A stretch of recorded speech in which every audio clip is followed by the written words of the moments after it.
Saya bisa dengar.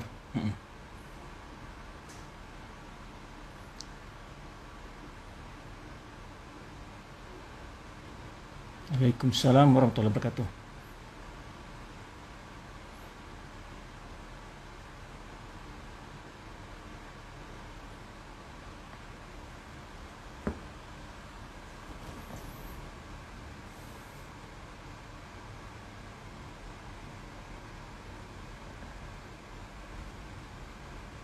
Kok hilang suaranya?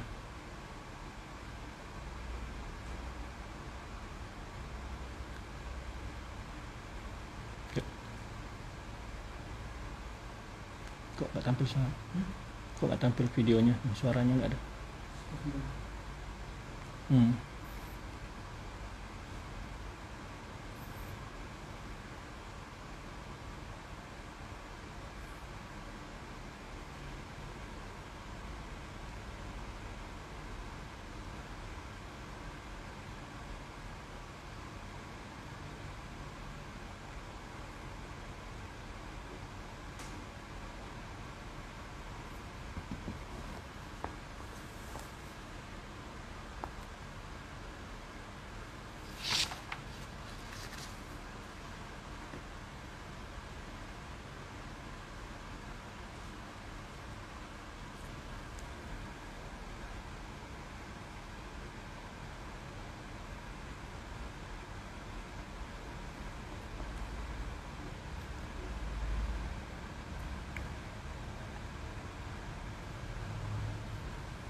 Bismillahirrahmanirrahim. Assalamualaikum warahmatullahi wabarakatuh. Innal hamdalillah nahmaduhu wa nasta'inuhu wa nastaghfiruh wa na'udzu billahi min syururi anfusina wa sayyiati a'malina. May yahdihillahu fala mudilla lahu wa may yudlil fala hadiya lahu. Asyhadu an la ilaha illallah wahdahu la syarika lahu wa asyhadu anna Muhammadan abduhu wa rasuluhu la nabiyya ba'da. Amma ba'd. Fa inna asdaqal hadithi kitabullah wa khairal hadi hadi Muhammadin sallallahu alaihi wasallam wa syarrul umuri muhdatsatuha wa kullu muhdatsatin bid'ah wa kullu bid'atin dhalalah wa kullu dhalalatin finnar. Para ikhwan dan akhwat peserta seminar nasional yang dirahmati Allah Subhanahu wa taala, kita bersyukur kepada Allah Subhanahu wa taala dalam kondisi yang sangat terbatas, namun kita tetap bisa menjalin silaturahim kita dalam majelis ilmu, ya. Terutama sahabat, teman-teman yang pernah seperjuangan dari sekolah, ya, MAPK Madrasah Al Quran Khusus PGRI Padang. Semoga Allah SWT senantiasa memberkahi kita. Cukup bahagia rasanya dapat berjumpa dengan teman-teman yang pada hari ini, subhanallah, sudah banyak berkiprah di dunia pendidikan, di dunia dakwah, di tengah masyarakat. Ya, ini tidak terlepas daripada perjuangan, pengorbanan pendidikan dari guru-guru kita yang begitu keras, yang begitu gigih waktu di MAPK PGRI Padang. Kita merasa sekali tidak asing bagi kita, di mana kita, ya, di sana dilatih dengan semangat juang yang tinggi, pengorbanan yang tinggi. Ya, kita semua merasa bagi para alumni bagaimana kita digembleng. Kita disebut dengan oleh kepala sekolah kita waktu itu, Pak Ruslan rahimahullah, yang begitu gigih mengajar tanpa letih, mulai dari subuh sampai sore malam lagi beliau tetap aktif walau usia beliau sudah mulai dikatakan uzur. Semangat yang luar biasa beliau tonton kepada kita. Mengenang hari-hari di sana, tidak ada hari yang paling bahagia rasanya ketika belajar. Kita disebut dengan masjid anak emas, istilahnya masjid asrama dan sekolah. Di masjid kita mulai belajar pagi setelah subuh, kemudian sampai jam 7 atau jam setengah 7 kita kembali ke asrama, mandi, makan, berangkat lagi sekolah, ya. Kemudian sampai zuhur belajar, setelah sholat zuhur nyambung lagi belajar sekitar 2 jam lagi, setelah itu pulang, makan, istirahat, habis sholat asar kita belajar lagi, ya, subhanallah. Habis maghrib ada lagi, ya, habis isya pun ada lagi, subhanallah. Jadi penggemblengan yang luar biasa, ya. Dan hasil daripada gemblengan itu, ya, kita semua tahu waktu itu bagaimana MAPK PGRI secara khusus ataupun MAPK yang lain waktu itu, ya, sangat mendominasi penerimaan mahasiswa undangan di kampus Universitas IAIN lah saat itu. Dan bahkan cukup dibanggakan, ya, hari-hari ini mereka sudah banyak yang menjadi dosen, doktor, berkiprah di masyarakat. Bangga rasanya. Semoga teman-teman kembali dapat menghidupkan semangat guru-guru kita dulu yang tidak pernah bosan, tidak pernah lelah mendidik kita, ya, dengan penuh semangat selalu. Ya, guru kita Ustadz Ihsan Ruslan atau yang dikenal Daan, semoga Allah merahmatinya. Kemudian sebelumnya juga Bapak Otepanus, semoga Allah merahmati beliau. Tak lupa guru kami juga yang lain, Pak Ismadi, dan guru-guru kami yang lainnya, Ibu atau Uniot yang kita panggil, dan banyak sekali, ya, Bu Peti, Bu Chandra, Bu Wid. Luar biasa. Mereka benar-benar mendidik kita dengan bagaimana siap untuk terjun ke masyarakat. Kita rasakan bagaimana pendidikan waktu kita dilatih untuk mengembleng organisasi sendiri, yaitu disebut dengan DKP, dakwah kerja pelajar. Selama kita menjadi siswa, minimal 3 kali kita pasti ikut DKP, yaitu kegiatan ini penuh diurus oleh siswa sendiri 100%. Mulai surat menyurat, cari dana, mengumpulkan acara, keberangkatan, subhanallah. Dan semua pengalaman-pengalaman yang didapat di sana, itulah yang membuat kita berpengalaman selanjutnya, tidak pernah kendor dalam mencari ilmu, semangat terus, ya. Dan itu kita dilatih dengan istilah, yaitu saat itu sebuah yel, jangan kembali pulang kalau sebelum menang. Jadi kita tetap akan bersemangat selalu di mana kita berada, berbuat yang terbaik untuk umat, untuk agama kita, bangsa dan daerah kita, ya, dengan dibekali ilmu yang matang dan pengalaman yang cukup. Itu sedikit kenangan bagi teman-teman, ya, karena kita sebagai reuni yang tidak sempat, ya, selama ini, tapi dalam media ini kita dapat berjumpa, ya. Alhamdulillah, saya sangat merindukan antum semua dan mendoakan antum semua, semoga antum semua diberkahi Allah, keluarganya, hartanya, diberi kesehatan, dilindungi segala hal yang buruk di dunia ini, dan juga diberi kebahagiaan dunia dan akhirat. Itu sedikit kenangan mengingat masa lalu kita yang begitu sangat berarti, sehingga kita hari ini kalau bukan karena Allah, kemudian perjuangan guru-guru kita saat itu, termasuk yang ingat mungkin Bapak, saya lupa nama beliau, yang di Perang Panjang, yaitu guru bahasa Arab kita yang begitu keras, ya, sampai banyak daripada teman-teman yang menangis karena begitu kerasnya dalam mendidik bahasa Arab, ya, subhanallah. Pak Zul, ya, Pak Zul, subhanallah. Semoga Allah merahmati beliau, ya. Begitu banyak guru-guru kita yang begitu sangat kita kenang, dan jangan lupakan beliau semua dengan doa-doa kita. Ya, jangan lupakan beliau dengan doa-doa kita. Semoga Allah SWT membalas jasa baik beliau yang telah begitu banyak memberikan semangat kepada kita, spirit yang luar biasa sebetulnya. Senang, ya, dan dari semangat itulah, pengalaman-pengalaman itulah yang membuat kami, ya, merintis baik lembaga. Semangat itu selalu terpicu dan selalu terkenang. Ya, kadang-kadang memang kelihatannya anak-anak milenial sekarang nggak siap seperti kita dulu, ya. Tapi mereka harus kita berikan pendidikan seperti itu biar mereka siap juga untuk menerima semangat estafet yang pasti akan kita serahkan kepada mereka. Teman-teman, tidak terdapat gambarkan kebahagiaan ini yang telah kita berjumpa, ya, dalam waktu yang sudah lama kita tidak bisa berkomunikasi, tapi alhamdulillah pada kesempatan ini kita dapat berkomunikasi, ya, alhamdulillah, senang sekali rasanya. Kemudian ucapan salam buat Nabi kita Muhammad SAW. Semoga kita selalu dibimbing Allah SWT untuk mempelajari sunnah beliau, mengamalkannya, serta mengamalkannya, berpegang teguh dalam sunnah beliau sampai akhir hayat kita, dan bersabar dalam menghadapi tantangan-tantangan yang terjadi dalam menegakkan sunnah tersebut. Teman-teman yang mati Allah SWT, ya, kalau mungkin tadi Ustadz Henry memanggil Bapak, Ibu, ya, tapi lebih akrab mungkin teman-teman, ya, kita masih ingat bagaimana waktu kita di MEPK, ya, sangat akrab sekali, bagaikan keluarga yang satu rasanya.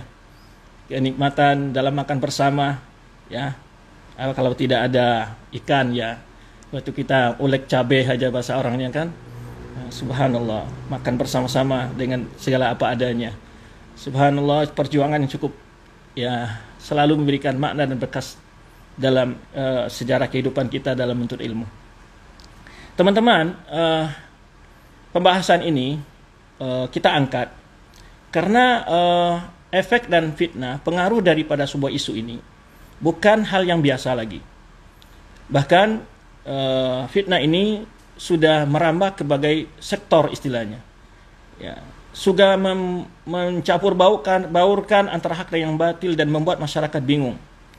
Maka sebetulnya materi ini dari tahun saya mahasiswa, masih di Madinah, mulai saya meneliti pembahasan ini. Waktu itu pertama sekali saya sampaikan dengan materi apa itu Wahabi di Islamic Center di Jeddah, yang dihadiri oleh kebanyakan orang-orang Indonesia yang tinggal di Jeddah waktu itu. Nah, saya bahas masalah ini, dan waktu itu juga dihadiri oleh pejabat dari kedutaan besar, konsulat jenderal Indonesia yang ada di Jeddah. Di situ saya kupas ini apa itu Wahabi, karena begitu marak juga di zaman itu tentang Wahabi, fitnah Wahabi. Kemudian hari-hari ini mungkin ada yang ikuti, ya, 19 episode dalam menjawab berapa fitnah itu yang kami rekam melalui YouTube. Terakhir ini karena ada 2 orang tokoh agama yang mereka lagi membuat semacam dialog, menyebarkan isu-isu dan fitnah itu kembali tanpa data dan fakta. Padahal semua itu sudah dijawab, sudah dijelaskan bahwa itu adalah tidak benar dan itu merupakan suatu fitnah yang diada-adakan. Maka dalam pembahasan ini kita akan sebutkan dulu nanti biar teratur, ya, acara kita ini. Pertama, latar belakang pembahasan kenapa dibahas masalah ini. Kemudian nanti kita akan sebutkan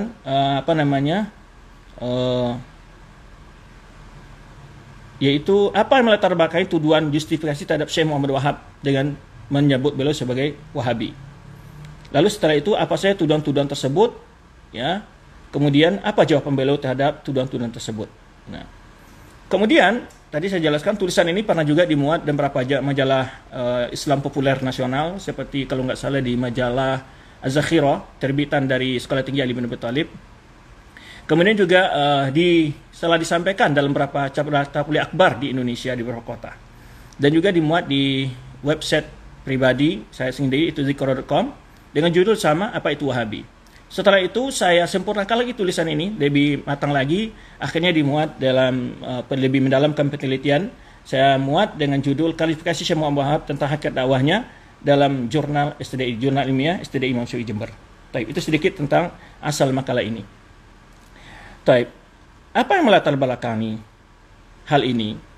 Ini di dalam tulisan yang saya muat dalam jurnal itu, saya karena masih hangat ya. Akhir-akhir ini sering terjadi pengusiran, pembakaran pondok pesantren dengan tuduhan sebagai Wahabi, bahkan penganiayaan dan pelarangan terhadap kajian sebagian dai di Indonesia. Ini banyak viral ya oleh sekelompok ya.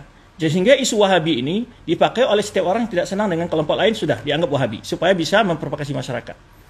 Ya, kalau pengalaman pribadi akan diceritakan dalam masalah ini cukup panjang ya, banyak sekali pengalaman pribadi yang dalam kasus-kasus seperti ini. Ya. Sehingga telah menyebabkan terjadinya semacam keresahan di tengah masyarakat tuduhan-tuduhan itu, ya, dan berbagai fitnah-fitnah itu, ada pondok yang dibakar, ada yang dai yang diusir, pengajian yang ditutup dan seterusnya. Ya. Nah, kemudian disangkut-sangkutkan dengan paham Wahabi. Kemudian paham Wahabi itu begini begitu. Ya, dituduh dengan hal-hal yang sangat mengkhawatirkan sekali gambarannya gitu. Kemudian di masjid, bahkan di sebagian daerah memasang banner di masjid-masjid ya, masjid-masjid umum itu dipasang banner itu, yaitu ada semacam banner itu ditulis yaitu perbedaan antara ajaran dakwah Wahabi dengan ajaran mainstream aswaja. Itu ada itu. Bahkan beberapa masjid. Pas dekat masjid yang saya tinggal sekali, sebelum Ramadan itu dibuat ada sekitar lebarnya 2 meter, ke bawahnya 3 meter kalau tidak salah, itu dibuat itu besar sebelum Ramadan. Jadi sengaja mereka memprovokasi masyarakat untuk melakukan hal itu. Ya, sengaja mereka melakukan provokasi untuk hal itu kepada masyarakat.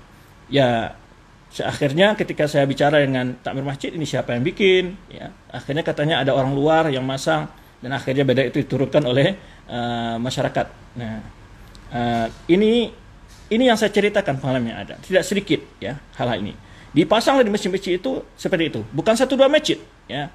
Nah, kemudian kontroversial tentang dakwah Syekh Muhammad Wahab ini sudah terjadi sejak masa beliau masih hidup ya, tidak sedikit tuduhan ya, ini yang beliau sebut ya, tuduhan-tuduhan yang menjustifikasi diarahkan kepada dakwah beliau oleh kelompok yang menentang dakwah beliau. Nah, ini juga kita akan kupas siapa sih kelompok yang menggunakan isu Wahabi ini.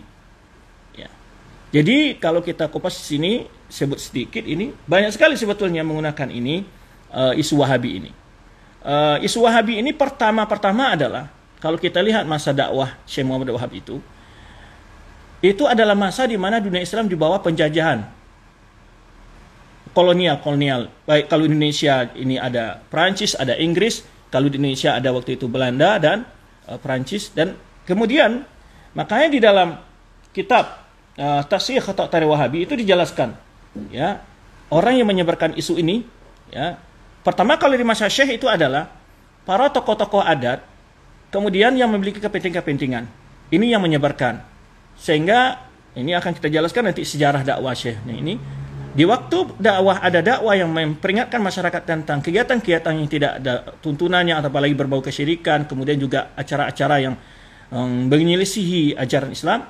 Nah, karena memang tokoh-tokoh adat ini bukan di Indonesia, ini di Jazirah Arab sana, di Najd itu sendiri, di Diriyah itu di Uyainah dan Huremila di situ. Di situ terjadi di kampung Syekhnya sendiri, Syekh Muhammad Wahab sendiri. Jadi kabilah-kabilah itu kan dari situ dia mendapatkan masukan-masukan. Kalau acara itu ditiadakan tentu akan sepi lah masukan-masukan untuk pembesar-pembesar baik tokoh-tokoh adat ataupun tokoh-tokoh yang dianggap sebagai tokoh agama, dan mereka di situ mendapatkan kehidupan. Nah, kemudian nanti akan kita sebutkan siapa yang menggunakan tuduhan itu. Pertama adalah para penjajah waktu itu, karena di negara-negara Islam, waktu itu terjadi gejolak yang luar biasa untuk melawan menantang penjajah. Ya, baik di Aljazair maupun di Tunisia maupun di Libya maupun di Indonesia maupun di India. Nah, kebanyakan yang menggerakkan semangat jihad untuk merdeka itu adalah orang-orang yang belajar di murid-murid Syekh Muhammad Wahab. Ya, mereka atau pergi pulang haji, ya, seperti kalau kita ada Haji Piobang dan para tuanku membojol, semuanya itu kan mereka yang pernah belajar di Arab sana. Ya, di waktu itu murid sama muridnya Syekh Muhammad Wahab di Mekah. Nah, ketika itu tentu para penjajah melihat ini ada gerakan di dunia Islam ini, ya, di tempat-tempat jajahan mereka, itu ada kekuatan yang akan mengalahkan mereka. Nah, itu di antara isu yang menyebar.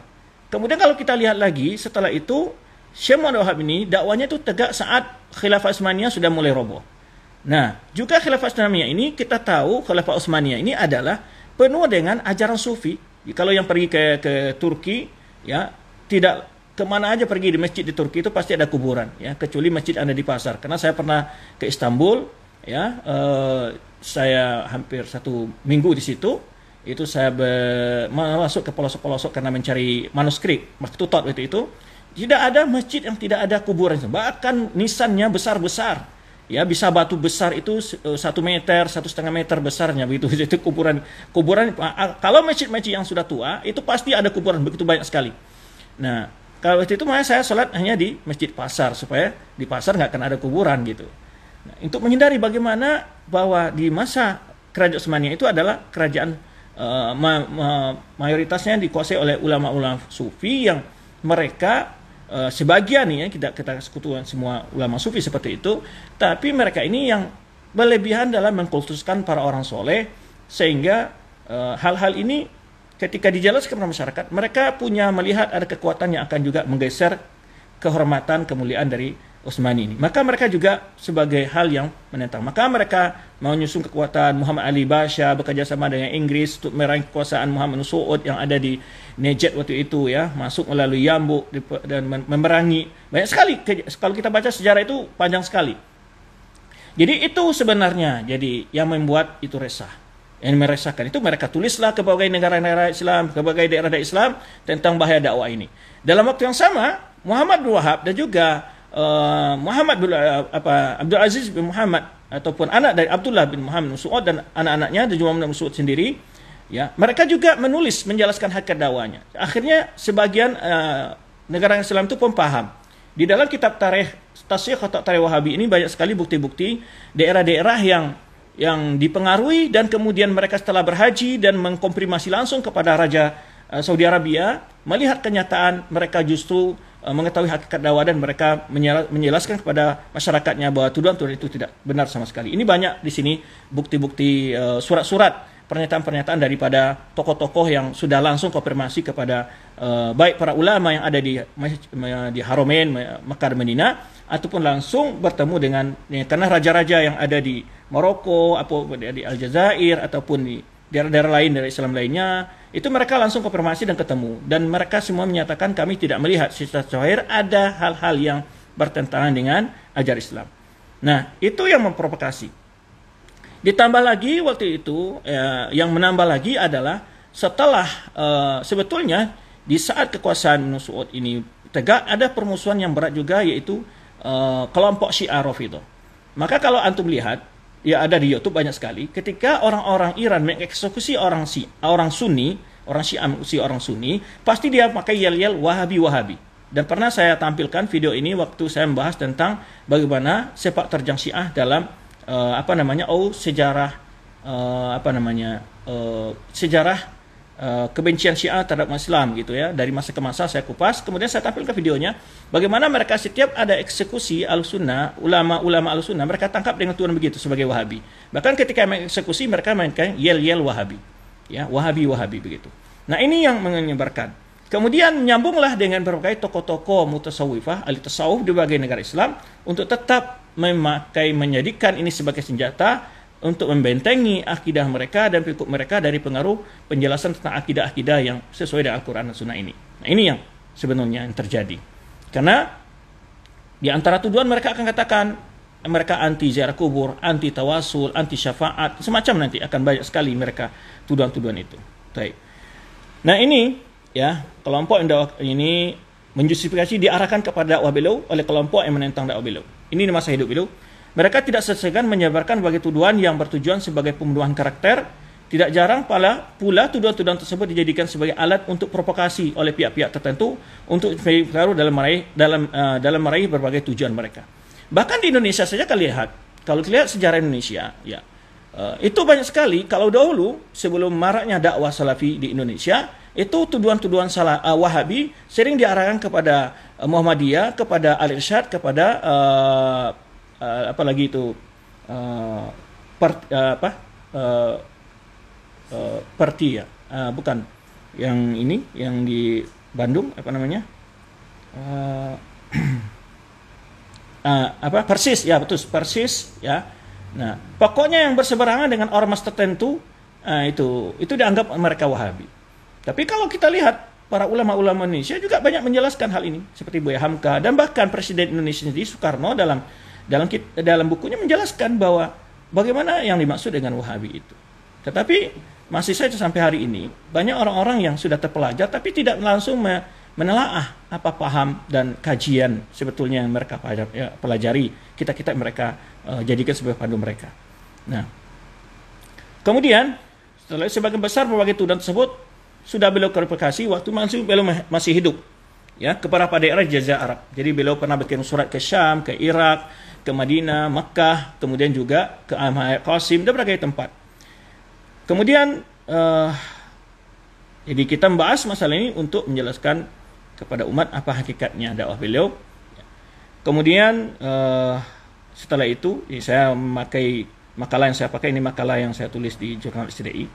Mencermati fenomena yang melatar belakangi penelitian ini, maka ada beberapa persoalan penting yang akan kita angkat, yaitu yang pertama adalah apa yang membuat latar belakangi tuduhan justifikasi terhadap Syekh Muhammad Wahab dengan tuduhan sebagai Wahabi. Apa saja tuduhan-tuduhan tersebut terhadap dakwah Syekh Muhammad Wahab? Kemudian apa jawaban beliau terhadap tuduhan tersebut? Nah, tentu untuk hal ini dalam studi ilmiah pastinya ada studi pustaka. Siapa yang telah membahas kitab ini? Siapa yang saja yang telah pernah menulis tentang beliau?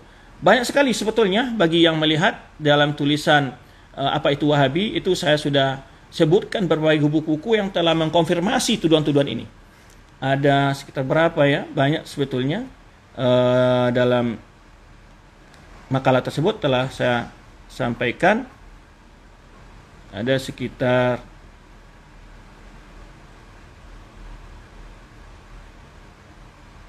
ada sekitar 39 buku yang telah mengkonfirmasi tentang hakikat. Ya banyak lagi, banyak. Ini yang saya katakan yang saya miliki lah di perpustakaan pribadi saya.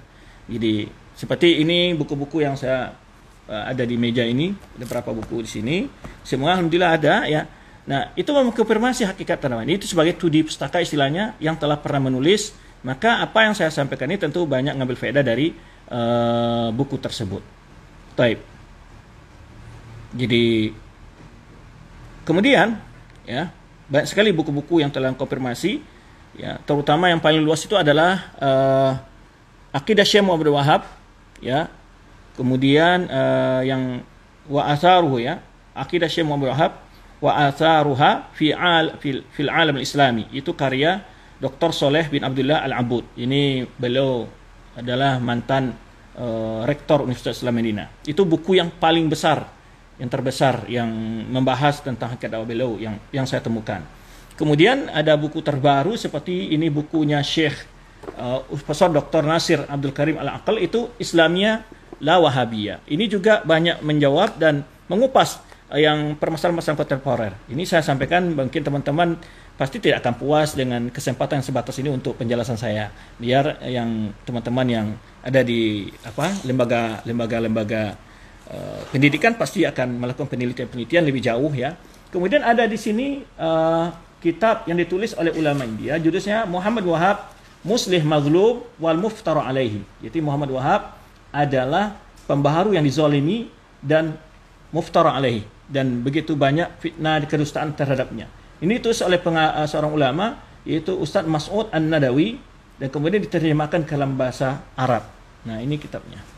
Ya, bagi teman-teman bisa lihat, ini yang saya sebutkan yang memang persis membahas lebih detail ya dengan syubhat-syubhat. Kemudian ada lagi dakwah al-Munawiin, ya, dakwah Syekh Muhammad Wahab. Ini tulis oleh Syekh Abdul Aziz bin Muhammad bin Ali Abdul Latif, ya, Abdul Latif. Jadi dakwah al-Munawiin, yaitu tuduhan-tuduhan orang yang mencelah ya dakwah Syekh Muhammad Wahab. Ini kitabnya. Kemudian ada lagi tulisan dari Qadi Qatar, ya, negara Qatar, yaitu Ahmad bin Hajar Al-Butami. Ini juga Syekh Muhammad Wahab Mujaddidul Qarn Tsani Asyar Al-Muftara Alaihi wa Dahdul Tilkal Muftarayat. Syekh Muhammad Wahab adalah pembaharu abad ke-12 Hijriah dan kebohongan-kebohongan atasnya dan bagaimana jawaban terhadap kebohongan-kebohongan yang dituduhkan kepada beliau. Nah, ini kitabnya. Ya. Kemudian terakhir ada lagi kitab yang ditulis oleh Syekh Profesor Dr. Rabi' bin Hadi Al-Madkhali. Ini Dahr Iftiraat Ahli Zayg wal Ittiyab. Ini menolak berbagai kebohongan-kebohongan, ya, orang-orang yang mencelah dakwah Syekh Wahab. Ini bantahan terhadap seorang namanya Al-Maliki yang di dalamnya banyak sekali kebohongan-kebohongan yang dibuat dalam bukunya, lalu dibantah oleh Syekh Rabi' Al-Madkhali di sini. Dan masih banyak buku-buku yang lain sebetulnya. Saya tidak mungkin dalam waktu yang singkat ini untuk menjelaskan ke antum semua. Tapi yang cukup pendek saja, kalau itu tadi kitab-kitab yang terbesar untuk melihat, tidak ada waktu untuk membaca, cukup baca saja ini Tashih Khata' Tarikhi Haulal Wahabiyah, yaitu mengkoreksi sejarah yang keliru tentang Wahabi, mengkoreksi sejarah yang keliru tentang Wahabi. Ini ceritanya adalah Syekh Muhammad bin Sa'ad Al-Syuair ini, beliau pergi ke Afrika, lalu bertemu dengan para ulama Maliki. Di sana terjadi dialog tentang Wahabi. Lalu ternyata mereka mengeluarkan fatwa-fatwa sesat tentang Al-Wahabiyah. Setelah dicek fatwa-fatwa itu adalah yaitu yang ditulis para ulama abad ke-5 Hijriah. Fatwa itu lahir di abad ke-5 Hijriah. Sedangkan Muhammad Wahab lahir pada abad ke-12 Hijriah. Kok bisa dikatakan fatwa sudah lahir, orang yang dituduh belum lahir? Kan nggak masuk akal. Karena memang ada aliran lain namanya Al-Wahabiyah yang muncul di daerah Maroko sana, di daerah Afrika, ya, ini daerah Maghrib, ya, istilah kita Maghrib bahasa Arabnya dan bahasa Arabnya Maroko itu.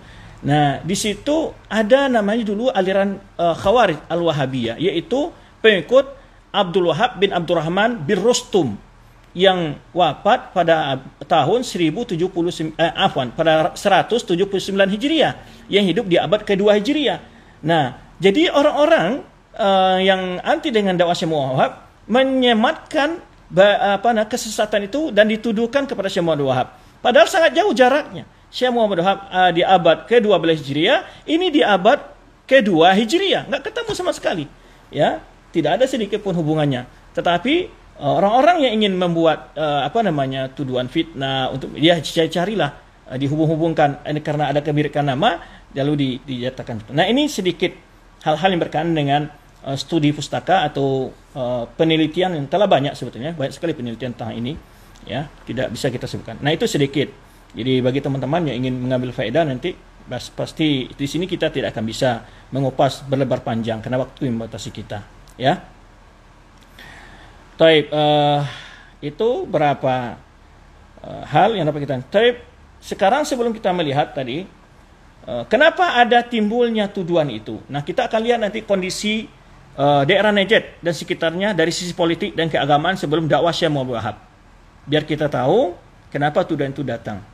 Nah, dalam kitab Islamiyah La Wahabiyah itu juga bagus, dia membagi bagaimana Najd di masa Rasulullah, Najd di masa Khulafa Rasyidin, Najd di masa Khilafah Al-Umayyah, Najd di masa Khilafah Al-Abbasiyah, Najd di masa Turki atau Utsmaniyah. Itu beliau menjelaskan semua bagaimana kondisi Najd itu. Nah, secara umum di akhir masa Khilafah Utsmaniyah, dunia Islam itu secara umum berada di bawah penjajahan, ya, imperialisme. Kemudian Najd sendiri waktu itu adalah daerah yang memiliki banyak penguasa. Jadi Dir'iyah, Huraymila, kemudian Uyainah, ya. Ada namanya Zubair, ada namanya Ahsa, karena dekat kepada Irak dan Iran di situ.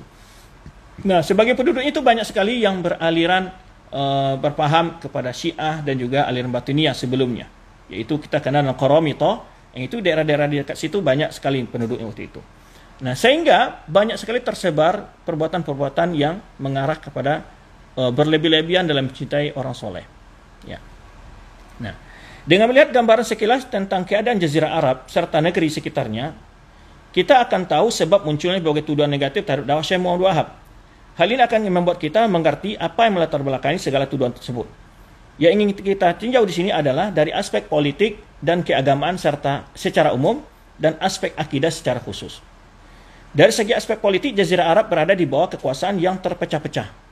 Jadi kalau umpamanya Utsmaniyah waktu itu dianggap sebagai penguasa Islam yang besar, tetapi umpamanya daerah Hijaz saja itu hanya sebagai lambang saja. Tapi yang berkuasa di Hijaz itu adalah Syarif, keturunan daripada Ali bin Abi Thalib, yang sekarang ini berkuasa di Urdun. Nah, jadi setiap kabilah itu memiliki kekuasaan sendiri, memiliki raja sendiri, sehingga pelaksanaan haji pun terganggu karena setiap melewati kabilah mesti harus membayar uang lewat. Kalau kita uang aman lah istilah. Nah, gitu. Jadi kalau kita baca sejarah itu di saat baru mulai sebelum muncul dakwah Syekh Wahab itu berhaji pun melalui kesusahan karena setiap yang mau melakukan haji pasti melewati daerah-daerah yang harus dibayar upeti atau pajak untuk melalui daerah tersebut. Ya, karena disitulah kehidupan para tokoh-tokoh kabilah tersebut. Nah, secara khusus daerah Najd, perebutan kekuasaan selalu terjadi di sepanjang waktu, sehingga hal tersebut sangat berdampak negatif untuk kemajuan ekonomi dan pendidikan agama pasti. Ya, kalau keamanan tidak ada, pasti mengganggu keadaan ekonomi dan pendidikan. Ya. Para penguasa hidup dengan mengungut upeti dari rakyat jelata. Jadi kebiasaannya adalah penguasa-penguasa itu mengambil upeti dari rakyatnya. Jadi mereka sangat marah bila ada kekuatan atau dakwah yang dapat akan menggoyangkan kekuasaan mereka. Nah ini, jadi ada unsur politik di balik, dan bahkan kalau kita lihat unsur politik terbesar dalam masalah tuduhan ini. Ya, kalau kita lihat umpamanya saat pemilu di Indonesia itu, ya, yang tidak Wahabi pun dianggap Wahabi sudah. Ya, dikatakanlah bahwa ada partai Wahabi. Mana? Kalau mereka tahu ajaran Wahabi, mereka tidak akan menuduh itu. Wahabi tidak pernah berpartai. Wahabi bukan ormas juga yang mereka tuduhkan itu.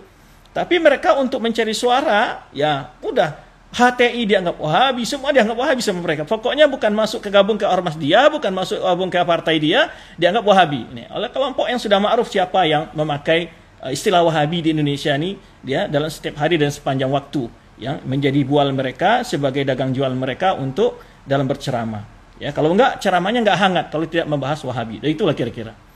Nah, jadi unsur politik sangat besar nampak di situ. Termasuk di zaman beliau begitu juga. Ya, begitu pula dari kalangan para tokoh adat dan agama yang biasa mengungut iuran dari pengikut mereka. Ya kan ada iuran-iuran. Ya, kita masih lihat di acara-acara daerah kita di Sumatera Barat itu ada istilahnya kalau ada acara baiat, ada acaranya memutui kaji istilahnya. Memutui kaji itu tahu nggak? Ya, kalau kita kan masih kecil-kecil mesti dengar dulu nenek-nenek kita ikut kajian-kajian begitu kan. Kalau memutui kaji itu tuh harus pakai perak itu, pakai apa namanya itu ameh yang berbentuk istilahnya bahasa lupa lah, Bu. Jadi itu harus ada bawa suatu potong kain putih, ya, bawa ayam, kemudian itu tadi apa istilahnya lupa saya namanya ya, yang biasa dipakai oleh ibu bundar gitu, emas semuanya. Itu penyerahan itu harus ada itu. Kemudian nanti adalah cara membuka kaji pun ada pakai uang lagi kan gitu. Nah itu biasa dulu di istilah-istilah itu. Nanti kalau ada acara-acara pungutan, itu kan acara-acara masih ada di daerah kita banyak. Di Indonesia kan banyak acara-acara itu. Pengajian-pengajian itu lebih banyak unsurnya adalah untuk mencari dana. Tapi ya ada dua bentuk. Ada dana yang masuk kepada saku para penyelenggara, ada dana yang memang untuk kepentingan umat. Nah, kalau saat itu tentu untuk kepentingan para penyelenggara lebih banyak, atau para penyelenggara ya, atau guru-guru ngaji itu. Nah, kemudian akan kehilangan, ya, maka mereka takut kehilangan objek jika pengikut mereka mengerti tentang akidah dan agama dengan benar. Dari sisi mereka sangat hati-hati bila ada seseorang mencoba memberi pengertian kepada umat tentang akidah atau agama yang benar. Kita lihat ya, ada doktrin di tengah masyarakat kadang-kadang kalau mau nikah datang dulu ke tuanku, atau kalau di Jawa namanya kiai, ya kan. Nah, terus sekali datang tuh antum kita gratis kan, mencari hari dan elok bahasa ya, mencari hari yang tepat, yang berkah kan gitu ya. Itu kan kasih upload loh. Nanti kalau mau nikah, setelah nikah, kemudian setelah hamil, mau melahirkan, kemudian setelah melahirkan akikah. Banyak sekali nanti itu. Jadi proyek ini sebetulnya ada proyek yang terselubung. Nah, ini membuat mereka berat dengan situ. Itu kalau kita tahu negeri kita. Di sana tentu beda lagi acara-acara yang mereka jadikan sebagai momen untuk mencari fulus lah bahasanya, uang. Nah, kemudian jadi itu yang membuat berat mereka untuk menerima dakwah ini. Karena acara-acara yang tidak ada dasar itu akan ditinggalkan masyarakat, akhirnya nanti pemasukan akan berkurang. Ya, dalam istilah kita kan akibatnya tidak ada acara-acara bid'ah-bid'ah yang biasa disebut bid'ah oleh sebagian orang atau bid'ah hasanah oleh sebagian kelompok. Kalau itu tidak ada kan nggak ramai dong, ya. Jadi nggak ramai gitu, nggak ramai. Ramai itu ada dua pengertiannya, tidak ramai uang masuk, gitu bisa juga begitu. Ya, saya agak bahasa-bahasanya yang tidak terlalu inilah ya. Kemudian dari segi aspek agama, pada abad ke-12 itu, 17 Masehi ini, keadaan keberagaman Islam sudah sangat jauh dan menyimpang dari kemudian Islam itu sendiri, terutama dalam aspek akidah. Baik itu banyak sekali di sana sini praktek syirik, khurafat, bid'ah, dan tahayul. Para ulama yang ada bukan berarti tidak mengingkari hal tersebut, akan tetapi usaha mereka hanya sebatas lingkungan mereka saja dan tidak berpengaruh secara luas, atau hilang ditelan oleh arus gelombang yang begitu besar, karena banyaknya orang yang melakukan perbuatan-perbuatan itu. Ya. Dan kalau Syekh Abdul Karim Al-Aqal ini menjelaskan lagi, penyebab yang lebih itu ada juga karena ulama lebih banyak menekankan kajian ke masalah fikih, ya, menekankan kajian kepada fikih, tetapi tidak membahas lebih dalam masalah-masalah akidah. Nah, itu diantara kelemahan dakwah saat itu. Nah, di samping pengaruh kuat dari tokoh-tokoh masyarakat yang mendukung praktek-praktek ritual tersebut, demi kelanggengan pengaruh mereka di masyarakat, ya. Atau karena mencari kepentingan duniawi di belakang itu, sebagaimana keadaan seperti ini masih saksikan di negeri kita ini, ya. Barangkali negara kita masih dalam fase ini, di mana-mana aliran sesat dijadikan sebagai batu loncatan untuk mencapai pengaruh politik. Nah, kenapa supaya kita lihat, ya, partai-partai politik kadang-kadang menjadi pembela untuk aliran-aliran yang dikorsi oleh para ulama, seperti Syiah, Rafidhah, atau bahkan sebelum sempat juga ribut sebenarnya Ahmadiyah dan selainnya.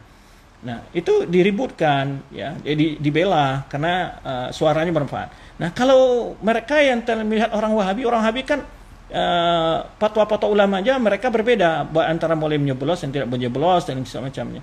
Apalagi berpartai. Jadi mereka tidak bisa direkrut untuk kepentingan politik gitu. Nah, di sini juga membuat mereka tidak digandrungi oleh para tokoh politik, ya. Mereka tidak digandrungi oleh tokoh politik karena tidak akan manfaat untuk politik mereka. Nah, secara khusus pada saat itu di negeri Najd sebagai tempat kelahiran sang pengibar bendera tauhid ini, Syekh Muhammad Wahab, menonjol ritual syirik dan bid'ah tersebut. Disebut oleh penulis sejarah, yaitu diantaranya yang menulis tentang syarah biografi Syekh Muhammad Wahab, bahwa di masa itu pengaruh keagamaan melemah dalam tubuh kaum muslimin sehingga tersebar berbagai bentuk maksiat, khurafat, syirik dan bid'ah. Karena minimnya ilmu agama di kalangan kebanyakan kaum muslimin, sehingga praktek syirik terjadi di sana sini, meminta ke kuburan wali atau meminta ke batu-batu, pepohonan, atau memberi sajian, ya, ke gunung, ke pantai, ya, atau mempercayai dukun, tukang tenung dan peramal. Salah satu daerah di Najd namanya Jubailiyah. Ini disebutkan oleh para penulis. Jubailiyah ini situ ada terdapat kuburan sahabat Nabi, yaitu saudara dari Umar bin Khattab, Zaid bin Khattab. Beliau syahid ketika memerangi Al-Musailamah Al-Kadzab. Nah, kuburan ini dijadikan orang sebagai tempat untuk meminta-minta, ya, meminta keberkah di berbagai hajat. Dia pula ada di kampung Uyainah. Di Uyainah ini terdapat pula sebuah pohon yang diagungkan. Ya, diagungkan. Para manusia juga ngalap berkah di sini. Ya, tempat tersebut termasuk para kaum wanita disebutkan oleh ini. Saya tidak membuat contoh lain. Ini saya dapatkan dari orang yang menulis tentang sejarah di masa itu. Jadi termasuk para wanita, kaum wanita yang belum juga dapat berpasang hidup, ya, datang meminta ke sana. Ya syahibul fuhul, zawjini qabla hul. Itu kata-kata yang sering kita dengar, wahai, ya, batu atau kayu ini yang menghuni tempat ini, tolong carikan aku jodoh sebelum akhir tahun. Nah, gitu permintaan mereka kadang-kadang. Kemudian di daerah Hijaz, daerah Madinah, ya, memang daerah ini adalah juga sering dimampiri ulama karena ulama daerah yang pasti dimampiri karena setiap tahun ada ulama yang berhaji ke Mekah ini. Nah, tetapi ada kebiasaan di sini yaitu menembak kuburan, membangun kubah yang besar di atas kuburan, ya. Kemudian juga suka bersumpah dengan selain Allah dan seterusnya. Nah, ini sedikit sekilas kondisi masyarakat saat itu. Nah, kemudian itu kondisi yang ada di daerah Najd dan Makkah Madinah sekilas. Nah, tentu kalau kita lihat di daerah-daerah lain yang lebih jauh tentu akan lebih parah. Ya. Nah, ini yang membuat bagaimana Syekh ini berjuang untuk menegakkan tauhid di tengah masyarakat. Baik. Berikutnya kita telah mengenal kondisi yang melatar belakangi bahwa tidak sedikit motif politik nantinya yang masuk di sini.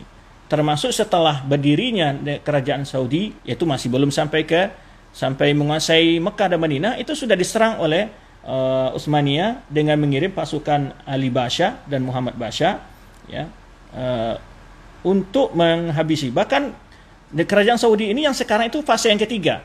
Jadi yang kerajaan Saudi yang pertama hancur, yaitu ditangkap bahkan dibunuh, ya, dan para ulama bahkan dijual, dijadikan budak tawanan, dijual di Turki waktu itu.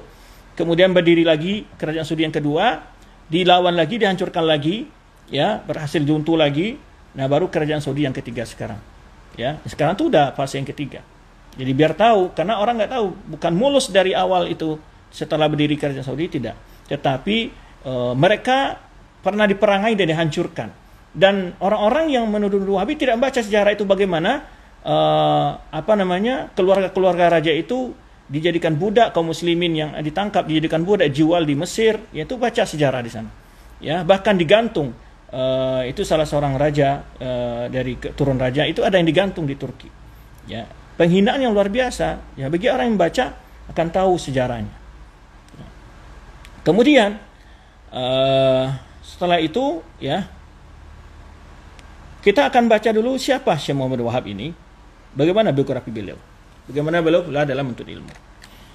Syekh Muhammad Wahab ini adalah berasal dari kabilah suku Bani Tamim, maka disebutkan Muhammad Wahab At-Tamimi. Nah, saya pernah membaca juga beberapa buku referensi itu menuduhkan dia Bani Tamim ini adalah dinisbahkan dengan menjatuhkan kehormatan Syekh dari sisi sukunya. Padahal Rasulullah melarang mencela orang lagi suku atau bangsa tertentu. Ya, tidak boleh mencela. Ini karena termasuk di umur jahiliyah. Kata Rasulullah SAW, sintan la yatrukuhuma at-ta'nu fi nasab wal fakhr bin nasab. Itu ada berapa hal di banyak budaya yang jahiliyah yang tidak bisa ditinggal umatku, di antara adalah mencela keturunan lain atau berbangga dengan keturunannya dia sendiri.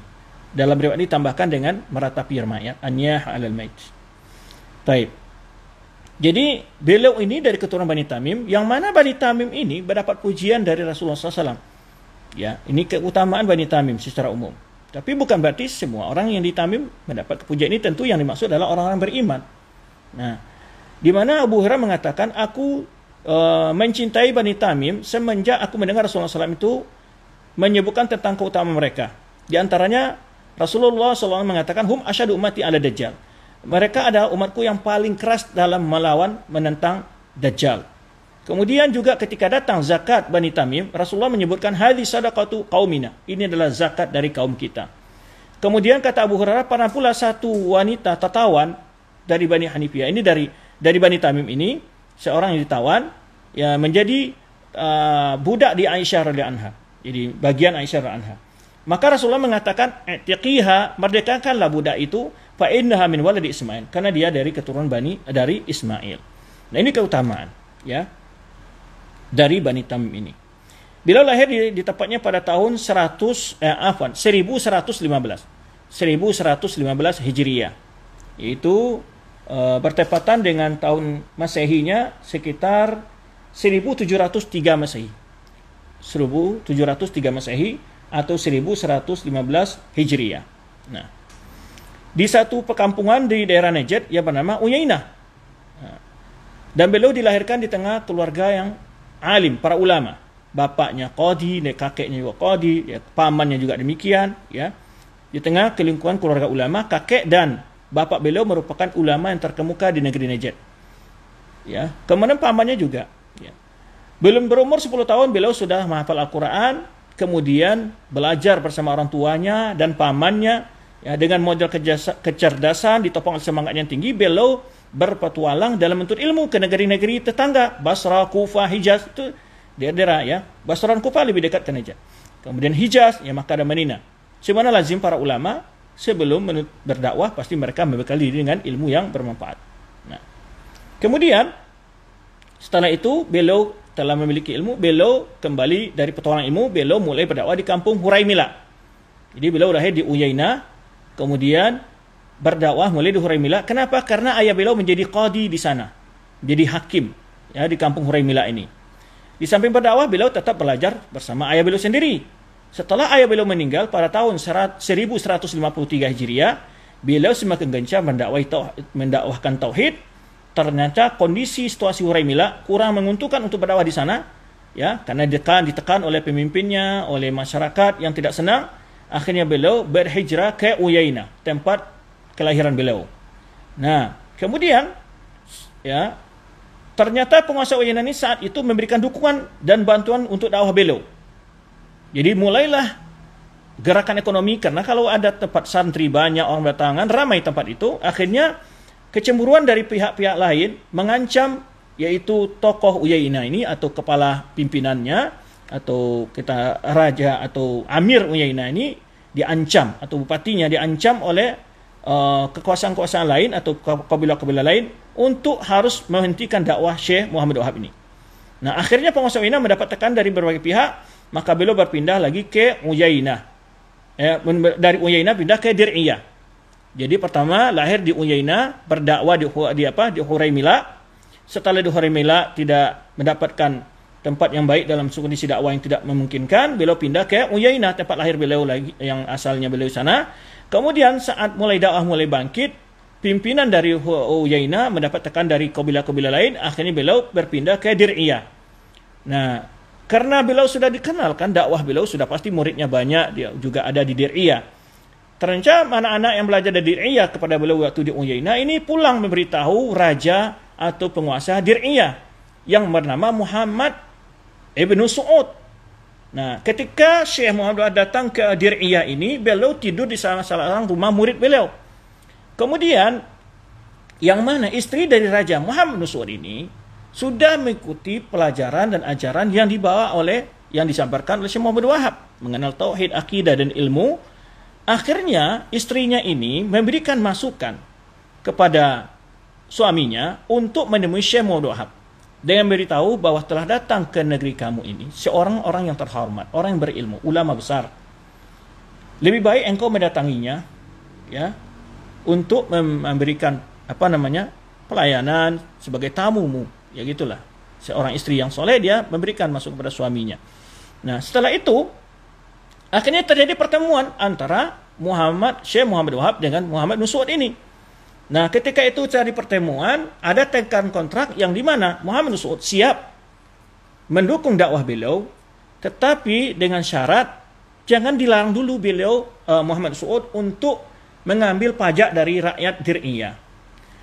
Syekh Muhammad Wahab tidak menolak juga tidak menyetujui. Beliau mengatakan semoga Allah mengganti bagimu yang lebih baik dari itu. Nah, akhirnya mereka sepakat, ya, bahwa di antara syarat Muhammad Ibn Su'ud juga, jika Allah telah menolongmu, jika Allah telah menolong dakwahmu, saya berharap kamu tidak meninggalkan Dir'iyah. Gitu. Maksudnya tidak meninggalkan. Nah, ketika Dir'iyah mendapat dukungan dakwah di sana, tentu dakwah mulai berjalan. Para penuntut ilmu banyak. Tunggu orang berdatangan dari daerah lain. Secara otomatis kondisi ekonomi masyarakat maju. Kalau ekonomi masyarakat maju, ramai, pergerakan ekonomi berjalan, akhirnya daerah itu akan berangsur-angsur akan berkembang. Dari sini mulai kecemburuan para tokoh-tokoh yang lain dari kabilah-kabilah lain atau daerah-daerah lain, termasuk dari Huraimila, termasuk dari Uyainah, termasuk daripada daerah-daerah yang lainnya, Jubailiyah dan seterusnya. Ya. Nah, ini awal dari pergesekan itu. Nah, di samping itu juga ditambah lagi pengaruh politik, tambah lagi pengaruh politik, kedudukan yang tadi tokoh-tokoh ulama yang selama ini memanfaatkan acara-acara yang bid'iyah, acara yang penuh dengan ajaran-ajaran yang tidak sesuai dengan sunnah itu sebagai momen untuk mencari kehidupan mereka, mulai terusik ini kepentingan mereka. Nah, dari situ mulai menyebar fitnah-fitnah tentang beliau. Nah, disinilah ya terjadi di sini ya disebutkan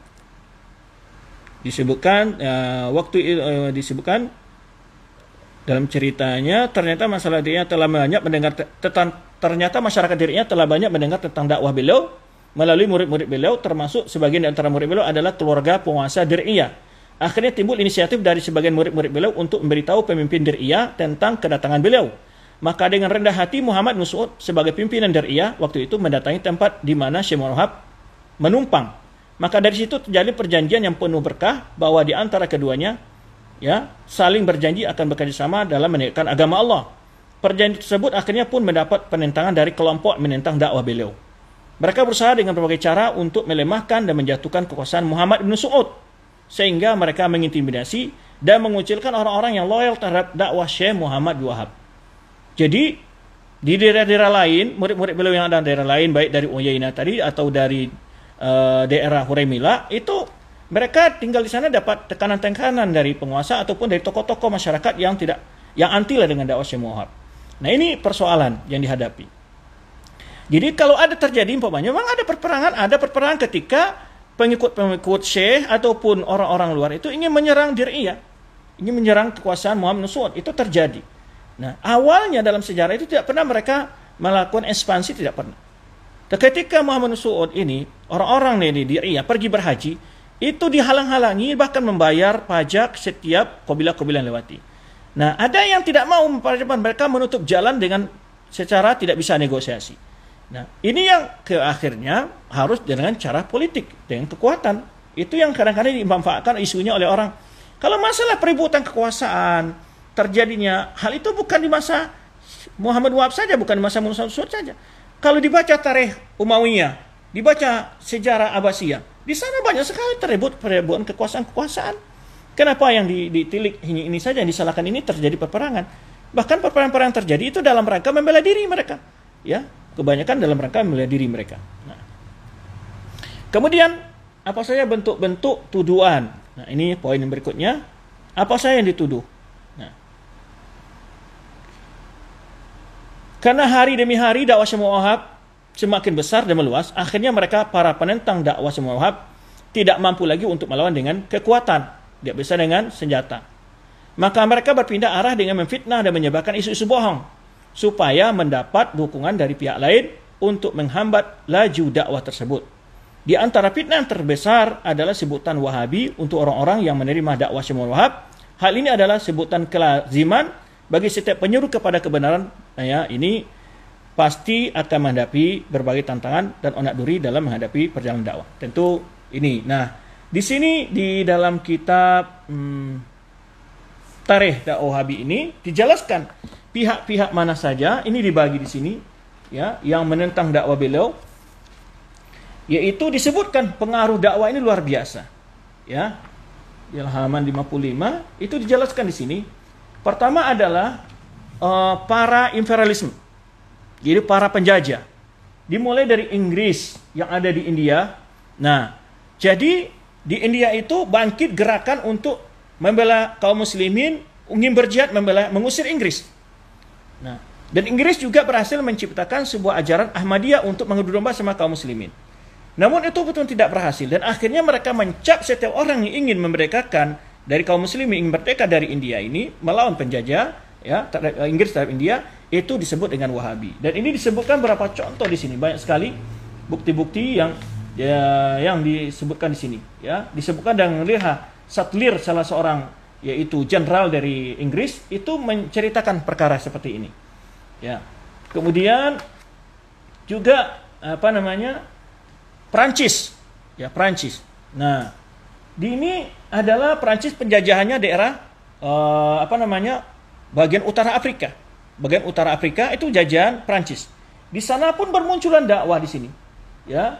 Ada di sana namanya Imam Said Muhammad Abdullah Alawi, Sultan Maghrib, ya, yang berupaya memurnikan juga ajaran Islam dari berbentuk khurafat, bid'ah, dan berbagai macam ajaran-ajaran yang disisipkan, yang dimasukkan ke dalam ajaran Islam dan bukan ajaran Islam.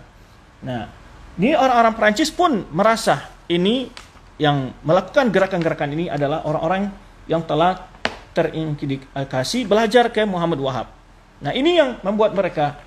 Kemudian juga di Mesir, termasuk juga di sana ada Syekh Abdurrahman Jabroti yang juga membawa ajaran yang ini dan yang menyebarkan akidah yang benar, membersihkan agama Islam dari berbagai bentuk khurafat, tahayul, ini juga mengusik penjajah waktu itu, termasuk di sini sebutkan adalah Inggris juga, kemudian Italia yaitu menjajah daerah Jazair, kemudian juga apalagi Libya, ya, kemudian juga daerah Somalia.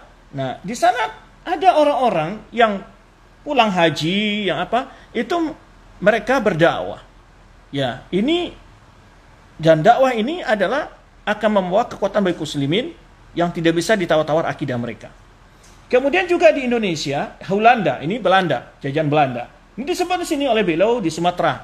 Itu seperti bangkitnya siapa? Imam Bonjol, kemudian ulama yang satu lagi yang itu Dewan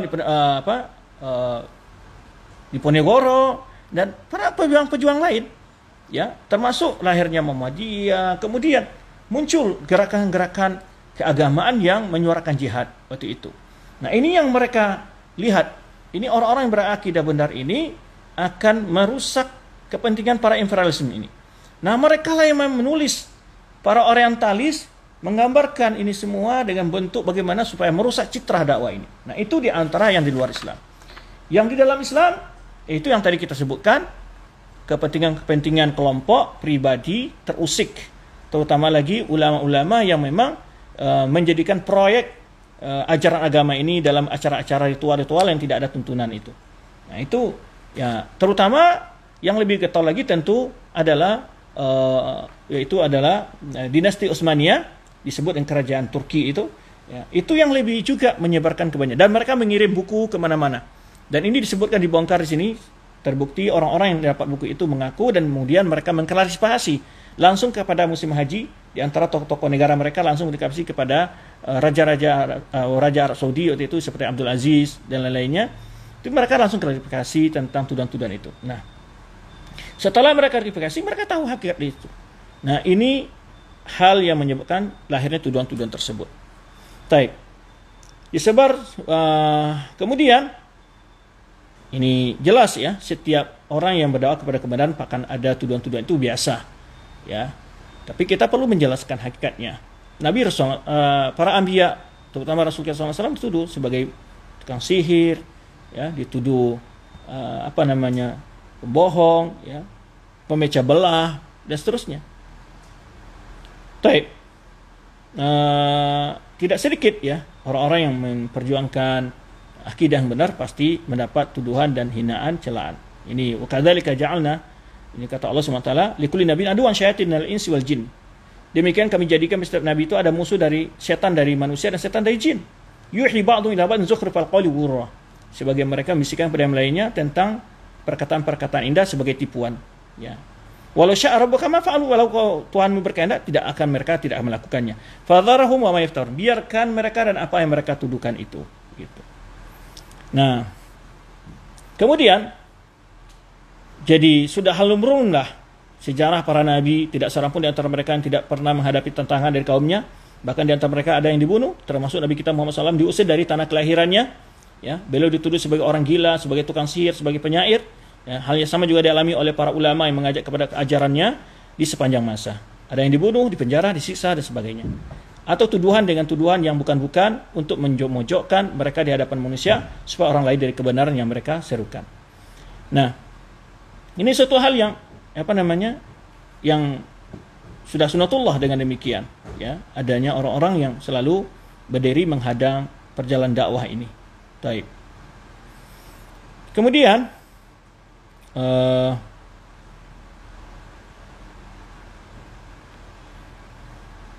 hal ini pula yang dihadapi Syekh Muhammad Wahab sebenarnya yang beliau ungkapkan dalam surat beliau ke penduduk Qasim. Maka beliau punya surat yang begitu banyak sebenarnya.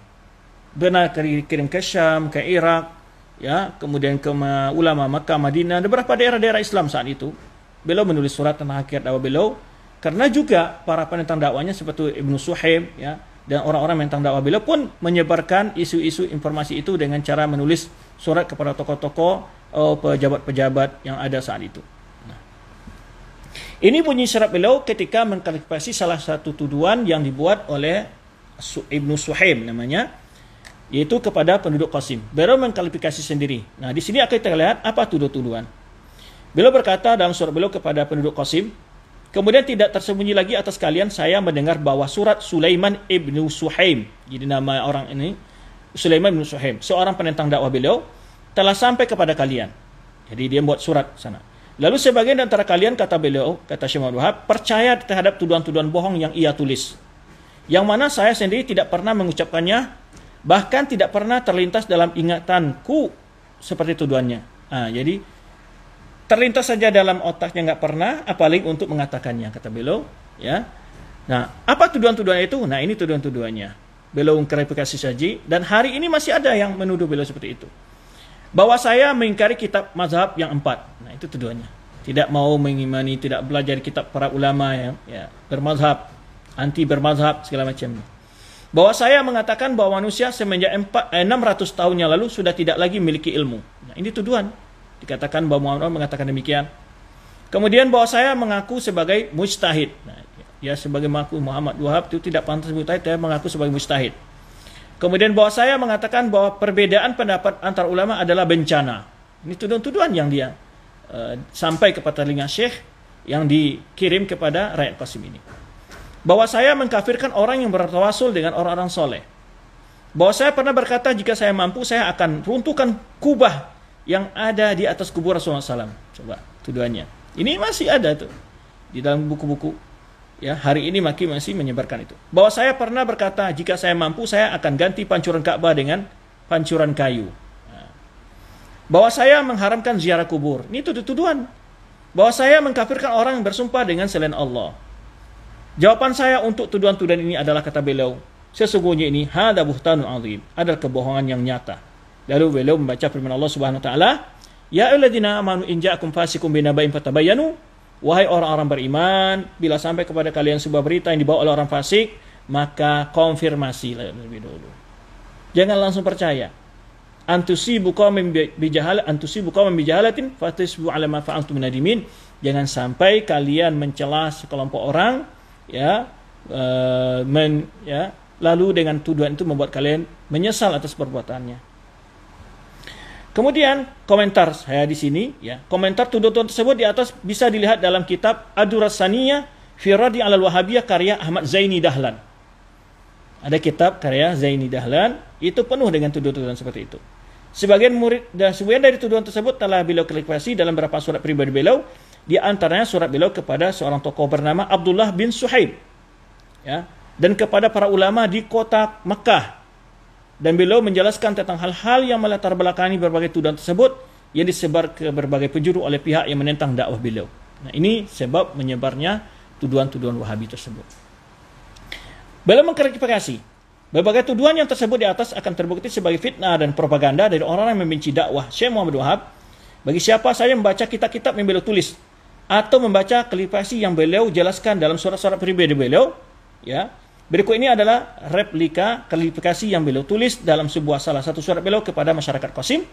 Beliau paparkan akidah beliau dengan jelas dan gamblang, ringkasnya sebagaimana berikut. Nah, ini pertama beliau tunjukkan dulu apa yang beliau yakini. Saya bersaksi kepada Allah, kepada para malaikat yang hadir di sampingku, serta kepada Anda semua. Saya bersaksi bahwa saya berkeyakinan sesuai dengan keyakinan golongan yang selamat, yaitu Ahlussunnah wal Jamaah. Dari beriman kepada Allah, kepada para malaikatnya, kitab-kitabnya, rasulnya, kepada hari bangkit setelah mati, kepada takdir baik dan buruk. Termasuk dalam beriman kepada Allah adalah beriman dengan sifat-sifatnya yang terdapat dalam Al-Quran dan Sunnah, tanpa tahrif, merubah pengertiannya, dan tidak pula ta'til, mengingkarinya. Saya berkeyakinan bahwa tiada satupun yang menyerupai Allah, dan Allah itu maha mendengar lagi maha melihat. Nah, lalu saya beri komentar, dari ungkapan beliau ini terbantah tuduhan bahwa beliau orang yang menyerupakan Allah dengan makhluk, atau musyabbihah, atau mujassimah, atau hasyawiyah, sebenarnya yang diulang-ulang oleh sebagian orang di negara kita ini. Keyakinan beliau dalam mengimani nama dan sifat Allah beliau jelaskan pula dengan dalam karya beliau Kitab Tauhid. Dalam Kitab Tauhid beliau berkata, saya berkeyakinan bahwa Al-Quran itu adalah kalam Allah yang diturunkan dan bukan makhluk, datang dari Allah dan kembali kepada Allah. Saya beriman bahwa Allah itu berbuat terhadap segala apa yang dikehendakinya, dan tidak satupun yang terjadi kecuali atas kehendak Allah. Tidak satu pun yang keluar dari kehendak Allah. Saya beriman dengan segala perkara yang diberitakan oleh Nabi SAW, ya, yang akan terjadi setelah mati. Saya beriman dengan azab dan nikmat kubur, tentang akan dipertemukannya kembali antara ruh dan jasad. Kemudian manusia dibangkit menghadap Sang Pencipta sekalian alam, dalam keadaan tanpa sandal dan pakaian. Ini beliau menceritakan tentang beriman pada hari akhirat. Serta dalam keadaan tidak berkhitan. Matahari sangat dekat dengan mereka. Lalu amalan manusia akan ditimbang, serta catatan amal mereka akan diberikan kepada masing-masing mereka. Sebagian mengambilnya dengan tangan kanan dan sebagian lain dengan tangan kiri. Saya beriman dengan haud, telaga Nabi SAW. Saya beriman dengan sirat, jembatan yang terbentang di atas neraka jahanam. Manusia melewati sesuai dengan amalan mereka masing-masing. Saya beriman dengan syafaat Nabi Muhammad SAW. Nah, bahwa dia adalah orang pertama sekali yang memberi syafaat. Orang yang mengingkari syafaat adalah termasuk pelaku bid'ah dan sesat. Nah, ini juga saya komentari. Jadi beliau tidak mengingkari syafaat, tidak mengingkari apa? Telaga Nabi SAW. Ya. Bahkan beliau menjelaskan masalah syafaat itu dengan dalil-dalilnya dalam salah satu bab karya beliau, Kitab Tauhid, dan juga dalam surat beliau kepada salah seorang ulama di Madinah dan kepada rakyat Maroko. Jadi juga beliau mengirim surat juga ke Maghrib atau rakyat Maroko. Kemudian beliau kata lagi, saya beriman dengan surga dan neraka, dan keduanya telah ada sekarang, serta keduanya tidak akan sirna, jadi kekal. Saya beriman bahwa orang mukmin akan melihat Allah dalam surga kelak. Saya beriman bahwa Nabi Muhammad SAW adalah penutup segala nabi dan rasul. Tidak sah iman seseorang sampai ia beriman dengan kenabian dan kerasulannya. Nah, ini saya komentari. Dari ungkapan beliau ini terbantah tuduhan bahwa beliau orang yang mengaku sebagai nabi atau tidak memuliakan nabi. Di dalam kitab Zaini Dahlan itu malah dia menuduh Syekh Muhammad dia sebetulnya dalam hatinya mengaku sebagai nabi gitu. Padahal beliau tegas menyebutkan sini mengatakan bahwa saya beriman bahwa Rasulullah itu adalah utusan penutup segala nabi dan rasul. Nah. Kemudian ya Syekh Abdul Aziz bin Abdul Latif telah menukil beberapa pernyataan tentang masalah ini dalam kitab Syekh Muhammad Wahab sebagaimana tanggapan atas tuduhan tersebut. Pernyataan tentang keyakinan beliau bahwa Nabi kita Muhammad SAW adalah penutup segala Nabi dan Rasul, beliau tegaskan dalam beberapa kitab beliau yang lain, seperti kitab Usul Salasa, bahkan beliau telah mengarang sebuah kitab tentang sejarah Nabi Muhammad SAW, yaitu Mukhtasar Rasul SAW. Maka kok bisa dikatakan beliau adalah tidak mencintai Rasulullah SAW, ya, atau mengaku sebagai Nabi juga. Ini suatu tuduhan yang sangat keji kepada beliau.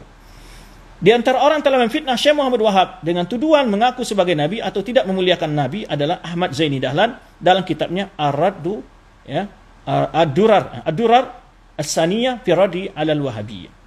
Kemudian beliau kata lagi, saya mencintai para sahabat Rasul. Jadi beliau bukan ahli Rafidah.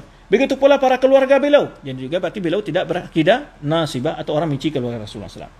Saya memuji mereka dan mendoakan semoga Allah meridai mereka. Saya menutup mulut dari membicarakan kejelekan dan perselisihan yang terjadi di antara mereka. Maksudnya hal-hal yang terjadi di masa sahabat Nabi SAW. Pernyataan ini menunjukkan bahwa dakwah beliau ya bersih dari ajaran Syiah Rafidah dan ajaran An-Nawasib, yaitu satu aliran yang membenci keluarga Rasulullah SAW. Beliau berkata lagi, saya mengakui karamah para wali Allah, tetapi apa yang menjadi hak Allah tidak boleh diberikan kepada mereka. Tidak boleh meminta kepada mereka sesuatu yang tidak mampu melakukannya kecuali Allah. Jadi beliau beriman dengan karamah.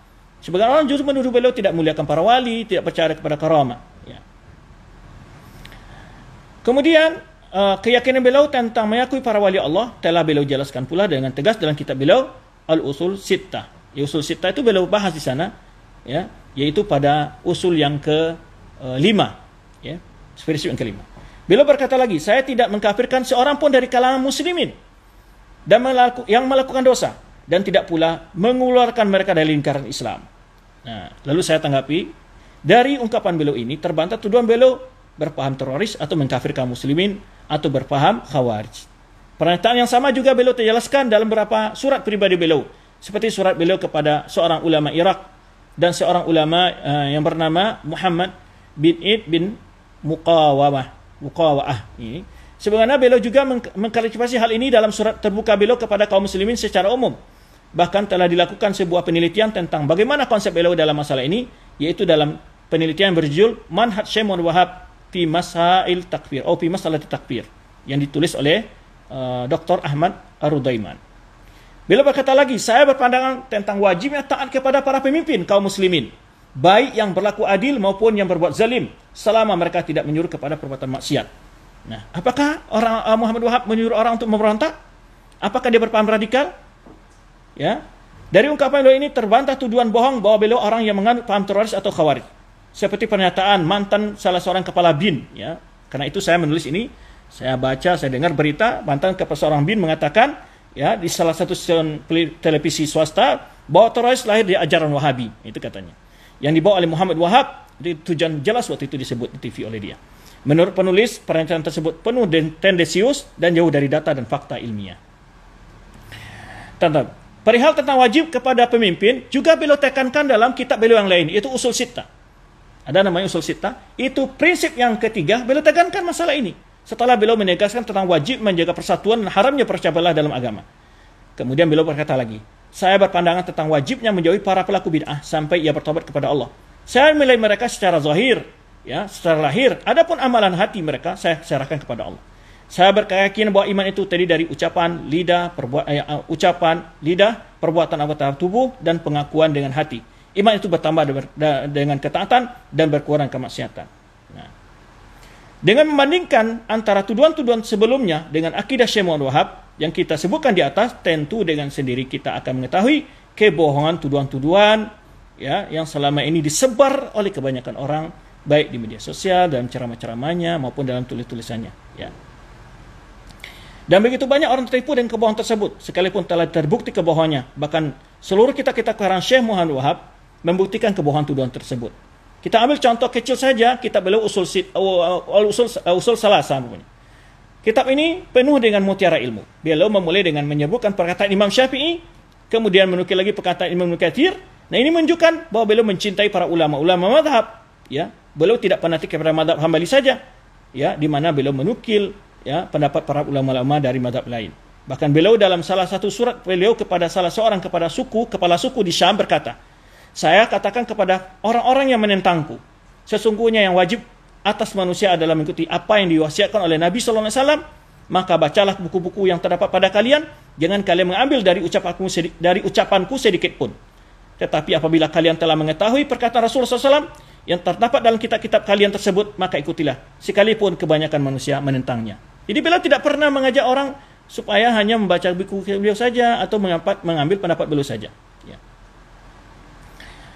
Dalam ungkapan beliau di atas jelas sekali bahwa beliau tidak mengajak manusia kepada pendapat beliau, tapi mengajak kepada untuk mengikuti ajaran Rasulullah Sallallahu Alaihi Wasallam. Nah, ini panjang ya. Para ulama di berbagai negeri Islam pun membantah tuduhan-tuduhan bohong tersebut setelah mereka melihat secara nyata dakwah beliau.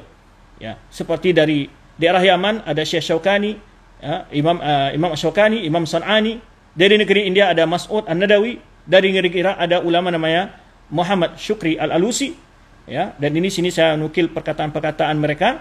Syekh Muhammad Al-Alusi menyebutkan, setelah beliau menyebutkan berbagai tuduhan bohong yang disebar oleh musuh-musuh terhadap dakwah tauhid, ya, dan pengikutnya, apa kata beliau? Seluruh tuduhan tersebut adalah kebohongan, fitnah dan dusta semata dari musuh-musuh mereka, dari golongan pelaku bid'ah dan kesesatan. Bahkan kenyataannya seluruh perkataan dan perbuatan serta buku-buku mereka menyanggah tuduhan itu semua. Kata Syekh Al-Alusi tentang tuduhan bohong terhadap dakwah Syekh Muhammad Wahab. Begitu pula Syekh Mas'ud An-Nadawi dari India berkata, ya, sesungguhnya kebohongan yang amat nyata yang dituduhkan terhadap dakwah Syekh Muhammad Wahab adalah penamaan dengan Wahabi. Tetapi orang-orang yang rakus berusaha mempolitisir nama tersebut sebagai agama di luar Islam. Lalu Inggris dan Turki serta Mesir bersatu untuk menjadikannya sebagai lambang yang menakutkan. Jadi di sini beliau sudah menyebutkan negara-negara mana apa saja kekuatan yang menyebarkan isu ini. Yang pertama Inggris, yang kedua Turki yaitu Kerajaan Utsmaniyah, kemudian Mesir, ya, yang bersatu untuk menjadikan sebagai lambang yang menakutkan, yang mana setiap muncul kebangkitan Islam di berbagai negeri, lalu orang-orang Eropa melihat akan membahayakan mereka lalu menghubungkan dengan Wahabi, sekalipun keduanya saling bertentangan. Kemudian juga Raja Abdul Aziz dalam sebuah pidato yang beliau sampaikan di kota Mekah tahun 1929, ya, inilah akidah kami, ya. Mereka menamakan kami sebagai orang Wahabi, mereka menamakan mazhab kami Wahabi dengan anggapan sebagai mazhab khusus. Ini adalah kesalahan yang amat keji, muncul dari isu-isu bohong yang disebarkan oleh orang-orang yang mempunyai tujuan tertentu. Dan kami bukanlah pengikut mazhab atau akidah baru. Muhammad bin Wahab tidak membawa sesuatu yang baru, akidah kami adalah akidah salafus saleh, yaitu terdapat dalam kitab-kitab Allah dan Rasul, yang terdapat dalam kitab Allah dan Rasulnya, serta apa yang menjadi pegangan salafus saleh. Kami memuliakan imam-imam yang 4. Kami tidak membeda-bedakan antara imam-imam Malik, Syafi'i, Ahmad, dan Abu Hanifah. Seluruh mereka adalah orang-orang yang dihormati dalam pandangan kami, sekalipun kami dalam masalah fikih ya berpegang dengan madhab Hambali. Itulah pernyataan-pernyataan tokoh ya. Ini banyak sekali sebetulnya. Kemudian dia kalangan orang-orang barat pun ya, kalau mereka kadang-kadang menuduh itu berhujah dengan perkataan orientalis. Orientalis sendiri yang lain juga mengakui. Seperti orientalis namanya Sidyu dalam kitabnya Tarikh Al-Arab Al-Am ya, setelah ia menggambarkan bagaimana pertualangan Syekh Muhammad Wahab dalam menuntut ilmu, dia berkata, tiadalah tujuan pembaharuan yang dipimpin oleh yakni Syekh Muhammad Wahab selain mengembalikan syariat Rasul yang murni seperti sedia kala. Kemudian juga dalam kitab yaitu Encyclopedia ya Britania Inggris, Dairatul Ma'arif Al-Britania, Encyclopedia Inggris, di sini dijelaskan juga tentang Wahabi, yaitu disebutkan Wahabi adalah nama untuk gerakan permunian dalam Islam. Orang-orang Wahabi adalah mereka yang mengikuti ajar Rasul. Mereka meninggalkan segala hal yang selainnya. Orang-orang yang musuh Wahabi, mereka adalah musuh-musuh Islam. Ini perkataan dari yang disebutkan dalam kitab Encyclopedia Inggris. Nah, inilah berapa tuduhan-tuduhan bohong ya. Kalau ini sangat panjang, waktu kita 10.30 aja, setengah jam untuk tanya jawab. Nah, untuk kitab-kitab yang dipelajari oleh mahasiswa-mahasiswa di universitas sana apa? Tahu enggak? Ya, ada kitab-kitab ulama yang masyhur. Di tafsir umpamanya ada tafsir Ibnu Katsir, tafsir Syaukani. Ya, dalam akidah adalah akidah Tahawiyah, dan bertambah dengan kitab-kitab akidah seperti kitab Sunnah lil Barbahari, kitab Sunnah Abdullah bin Ahmad, kitab Sunnah bin Abi Asim, Syarah I'tiqad Sunnah al-Kai, dan banyak lagi kitab-kitab akidah. Kitab Tauhid Ibnu Manda, kitab Tauhid Ibnu Khuzaimah, Kitabul Iman Ibnu Manda. Semua kitab-kitab ulama yang masyhur jadi pegangan. Ya. Ya, di situ saya sebutkan di sini, bila kita melihat kitab-kitab yang diajarkan di kampus-kampus Saudi Arabia, itu adalah kitab-kitab yang masyhur. Ya. Kitab Al-Hujjah karangan Al-Asfahani, itu kitab-kitab akidah. Ya. Kemudian kitab hadis, mereka mempelajari Fathul Bari, mempelajari Syarah Nawawi terhadap Sahih Muslim. Fikih umpamanya yang dipakai kalau kami di kuliah dakwah dulu, ya, Usuluddin, itu Biyatul Mustahid. Karangan siapa? Ibnu Rus Al-Maliki. Kemudian kalau di kuliah lain ada Subul Salam, Kaya Sanani, ditambah sebagai penjang Al-Majmu' karangan Nawawi, dan kitab Al-Mughni karangan Ibnu Qudamah Al-Hambali. Nah, itulah berapa penjelasan yang dapat kita bahas. Kalau ingin tahu apa yang diajarkan di sana, ya masuk saja ke perpustakaan mereka. Masuk aja ke perpustakaan mereka, ya, dengarkan bagaimana mereka memahaminya, ya. Kemudian lihat perpustakaan Jami Islamiyah, itu gampang bagi orang umroh datang ke sana, apa kitab Wahabi, mana kitab Wahabi ini aja yang mereka katakan di situ. Ya. Kemudian buktikan di mana mereka menyelewengnya dengan dasar-dasar yang jelas, ya, di kitab mereka, bukan cerita-cerita yang bohong yang selalu disebarkan. Kemudian juga ada lagi perpustakaan di Masjid Nabawi, itu besar tuh perpustakaan Masjid Nabawi juga, bisa dilihat buku-buku yang menjadi pedoman, yang jadi sumber-sumber penelitian dari mahasiswa-mahasiswa yang ada di Saudi Arabia, terutama Universitas Islam Madinah. Nah, itulah beberapa bahasan yang dapat kita bahas. Kemudian setelah itu saya menyebutkan beberapa kitab yang telah menanggapi isu-isu miring tentang dakwah Syekh Muhammad Wahab. Kemudian kesimpulannya adalah, ya, saya baca kesimpulannya adalah apabila seorang mendengar tuduhan negatif tentang sebuah pemikiran tertentu, ya, maka sebaiknya ia meneliti langsung buku-buku yang menjadi pegangan kelompok yang dituduh tersebut, bukan katanya dan katanya, ya, supaya mengetahui tentang hakikat tuduhan tersebut. Ya, karena Allah sudah menyebutkan, ya alladzina amanu in ja'akum fasiqun binaba'in fatabayyanu. Hai orang beriman, jika datang kepada kalian orang fasik membawa berita, maka harus kalian buktikan dengan, ya, fakta. Nah, inilah ringkasan yang dapat kita jelaskan. Semoga apa yang kita bahas ini mendapat faedah bagi kita semua, walaupun sebetulnya banyak, ya, kalau kita ambil isu-isu yang santer, ya, seperti tuduhan radikal dan segala macam, sudah saya jawab dalam beberapa episode, ada 9 episode dalam menjawab tuduhan-tuduhan tersebut, dan saya tunjukkan tulisan-tulisan para ulama. Bahkan saya pasti mengatakan tidak ada ulama yang terdepan dalam menjaga, mengasut untuk persatu dalam bangsa, menjaga persatuan umat, ya, taat kepada penguasa seperti dakwah yang dicap sebagai Wahabi. Dan tidak ada dakwah yang terdepan dalam memerangi pemikiran-pemikiran radikal dengan dakwah Wahabi. Mereka bukan hanya sekedar mengatakan anti radikal, tapi mereka buktikan dengan tulis-tulisan yang puluhan kitab mereka tulis, ya, ratusan ceramah banyak sekali. Boleh dilihat ceramah-ceramah yang disampaikan oleh dakwah-dakwah orang yang tuduh wahai. Apakah mereka memprovokasi orang untuk menentang pemerintah? Apakah mereka mengajak pada paham radikal? Ya, apakah mereka mengajak untuk orang melawan, memecah belah bangsa? Tidak ada. Semuanya itu adalah tuduhan-tuduhan yang sengaja, ya, dibuat oleh orang-orang imma tidak mengerti tentang hakikat dari ajaran radikal, atau dia tidak tahu tentang hakikat apa yang disampaikan oleh ulama-ulama ataupun para penuntut ilmu, para dai yang mereka cap sebagai kelompok Wahabi. Wallahu a'lam bishawab. Itu saja yang dapat kita bahas.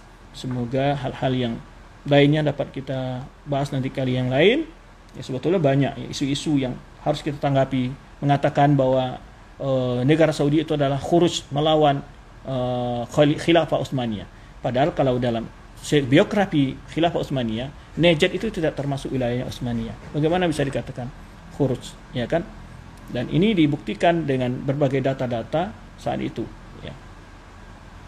Kemudian juga Khilafah Utsmaniyah saat itu adalah khilafah yang tidak memiliki posisi yang berarti lagi di tengah kaum muslimin, karena seperti di Hijaz dan Mekah atau Makkah dan Madinah, itu yang berkuasa bukan secara nyata di lapangan adalah para syarif, yaitu keturunan Hasan bin Ali bin Abi Thalib radhiyallahu anhu. Demikian, silakan Ustaz Andri sebagai moderator untuk kembali memimpin acara. Jika ada tanggapan, diskusi dari teman-teman yang hadir, silakan. Terima kasih.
Waalaikumsalam warahmatullahi wabarakatuh.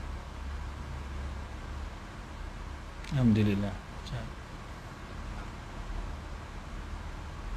Ya, Masya Allah. Salam balik. Teman setempat tiduran. Alhamdulillah. Khair.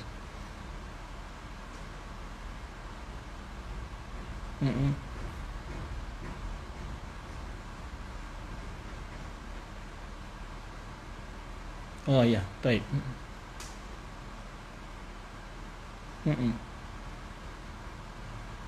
Ya.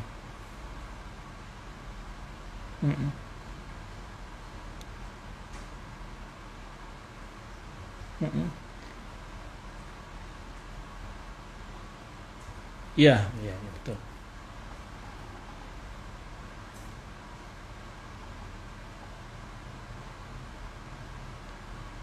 Ya. Barakallahu fikum, ini masukan.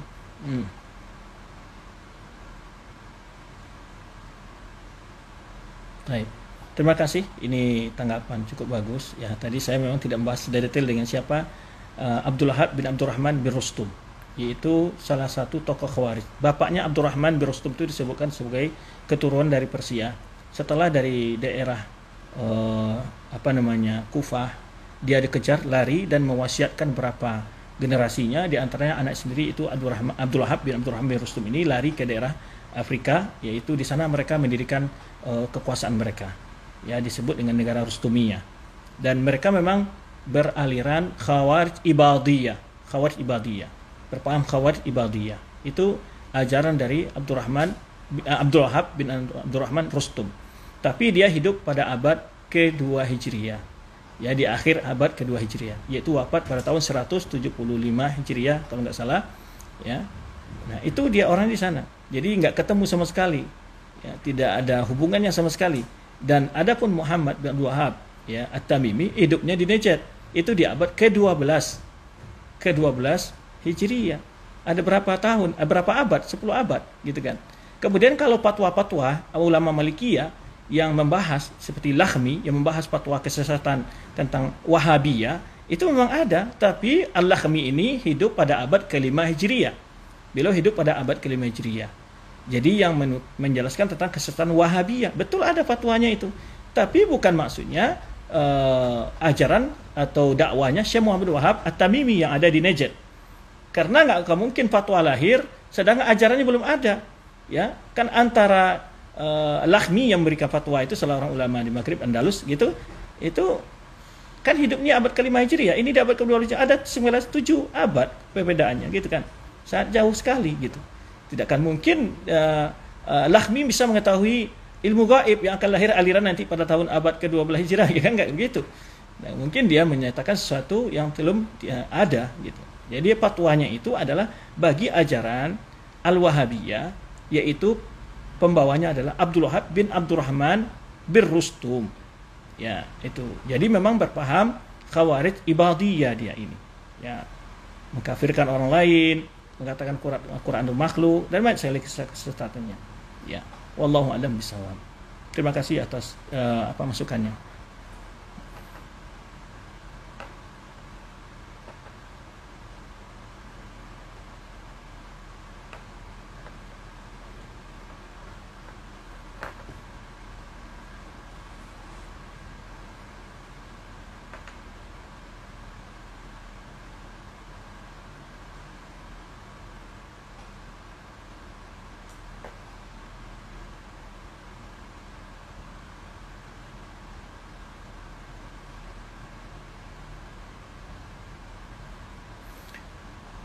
Kita hanya menunjukkan, menjelaskan apa yang kita pahami, dan tuduhan itu tidak ada pada kita.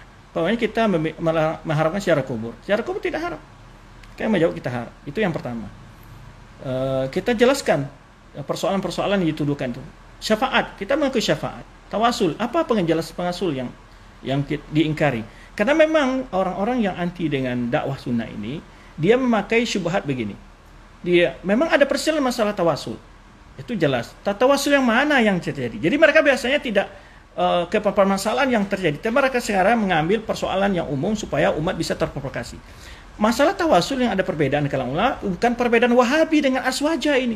Ini perbedaan ulama yang sudah lama, yaitu dalam masalah bertawasul dengan zat dan jahnya Nabi. Itu perbedaan sudah lama, bukan perbedaan antara Wahabi dengan Aswaja. Tapi ada sekarang kelompok yang ingin mengatakan, oh ini Aswaja begini. Padahal yang Wahabi begini. Itu setiap berbeda pendapat dengan Aswaja, seakan itu adalah lawannya Wahabi. Ini suatu pemahaman yang sangat keliru. Ya, kalau begitu ulama-ulama yang berselisih pendapat dengan Aswaja dianggap Wahabi semua. Ya, biasa saja orang-orang yang tidak melaksanakan tahlilan, dituduh ulama-ulama yang tidak merekomendasi boleh tahlilan, bisa dicap Wahabi semua. Apakah orang itu Wahabi semua? Bisa-bisa para sahabat bisa dicap Wahabi kalau begitu. Ya, ini suatu model di dalam berdiskusi yang tidak fair. Kita kalau berdiskusi, permasalahan mana yang sedang kita diskusikan. Jadi kalau tawasul, itu semua ulama tidak ada yang melarang. Baca kita semua para orang-orang yang mengikuti dakwah beliau, pasti menyuruh orang bertawasul dengan apa? Dengan nama-nama Allah, dengan amal soleh, dengan doa orang soleh yang masih hidup. Nah, tawasul yang diperbicarakan apa? Tawasul yaitu dengan jahnya Rasul, jahnya orang soleh. Nah, ini perbedaan para ulama sejak dahulu, bukan sekarang saja. Nah, diskusi-diskusi itu biasa. Ya, diskusi tentang hukum. Lihat kita fikih itu banyak sekali diskusi ulama. Tapi ketika kita membicarakan sebuah persoalan, maka kita kembali kepada masdar sumber ulama, kemudian kita lihat dalil mereka masing-masing, lalu kita mencoba mendiskusikan dalil mereka kedua kelompok ini. Nah, itu kita dalam baru ilmiah kita dalam mencari sebuah masalah. Bukan karena ini bukan bermazhab tidak kita terima, kalau ini mazhab Hambali kita terima, bukan begitu. Kita dalam memahami agama ini adalah sesuai dengan pemahaman dalil yang kemukakan para ulama. Ketika kita memilih pendapat suatu ulama, bukan berarti kita menyalahkan ulama lain atau menyesatkannya.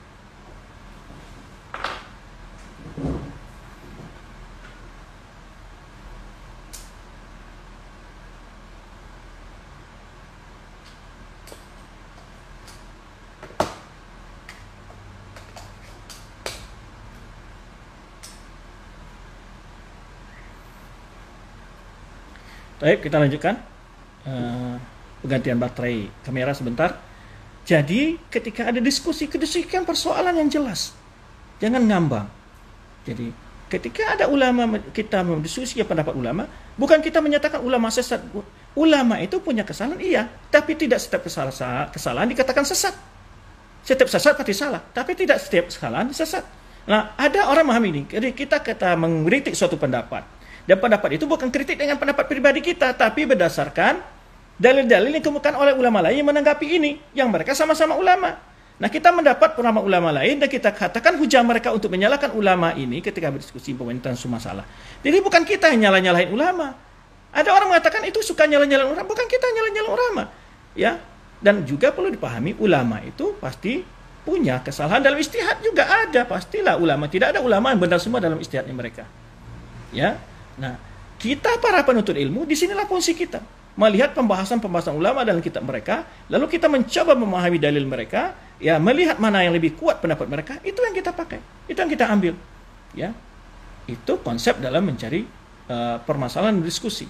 Jadi, kalau kita tidak menerima pendapat yang lain, bukan berarti kita menyesatkan, mengkafirkan, bukan begitu.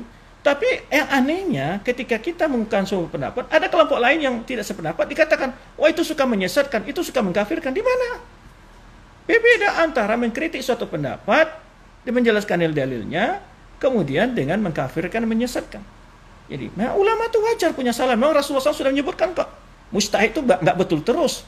Ijtahadim fa'asab falau ajran, wa akhta falau ajrun wahid. Seorang mujtahid kepala berijtihad, dia dapat 2 pahala kalau dia benar ijtihadnya. Kalau salah, dapat pahala 1. Berarti mujtahid itu benar terus? Enggak.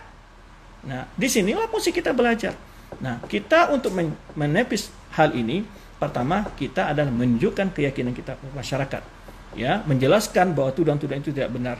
Di samping itu yang terpenting lagi adalah bermuamalah dengan baik pada masyarakat. Kadang-kadang masyarakat itu yang tidak paham itu adalah terfitnah, ya, dengan tuduhan-tuduhan itu, maka kita sabar menghadapi mereka. Ya. Sabar terhadap mereka. Di samping itu kita juga menegakkan ajaran-ajaran yang sunnah oleh Rasulullah SAW. Kadang-kadang ketika kita tidak sependapat dengan mengadakan tahlilan, kita juga tidak melakukan sunnah. Itu salah kita. Apa sunnah kita orang meninggal? Kita antarkan ke rumahnya umpamanya 1 dus air minum, ya, karena orang-orang lagi sibuk menggali kuburan. Itu yang nama bantu. Sunnahnya begitu. Kita bantu orang sedapat musibah itu. Dan pengalaman pribadi saya di tengah masyarakat. Saya hidup di tengah masyarakat yang memang lebih mayoritas berpendapat adanya kenduri-kenduri kematian begitu. Dan mereka tahu kalau saya sendiri tidak melakukannya, mereka tidak mempermasalahkan. Kenapa? Karena kita bertegur sapa, kemudian kita juga tidak ketika ada acara lalu kita mencak-mencak ini nggak ada bid'ah. Bukan begitu cara kita kan. Kita ya menyebiaskan mereka itu udah pendapat sebagai ulama yang mereka panuti. Nah, ketika itu kita juga ikut melaksanakan hal-hal yang dianjurkan oleh Islam. Mulai dari memandikan, kita hadir. Kalau kita tidak memandikan, ikut menyolatkan. Kemudian kita ikut kuburan dan membantu menguburkan. Dan kemudian juga kita umpamanya bantu yang sedang mendapat musibah itu. Ketika orang banyak datang, tentu ada yang butuh minum. Nah, orang minum ini kan tidak boleh minum dari pemberian orang yang dapat musibah, tapi boleh minum dari orang yang lain yang memberiantarkan ke sana. Maka kita beri 1 dus air aqua gelas, ya. Maka di situ mereka akan menghargai kita.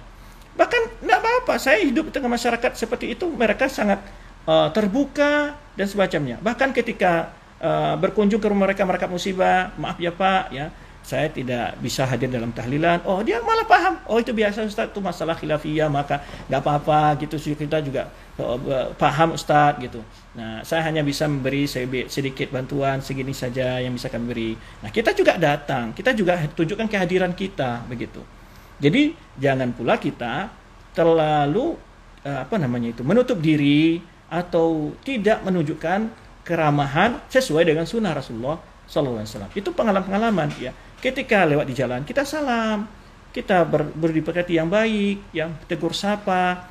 Nah, akhir-akhir lama-lama juga mereka akan mengerti.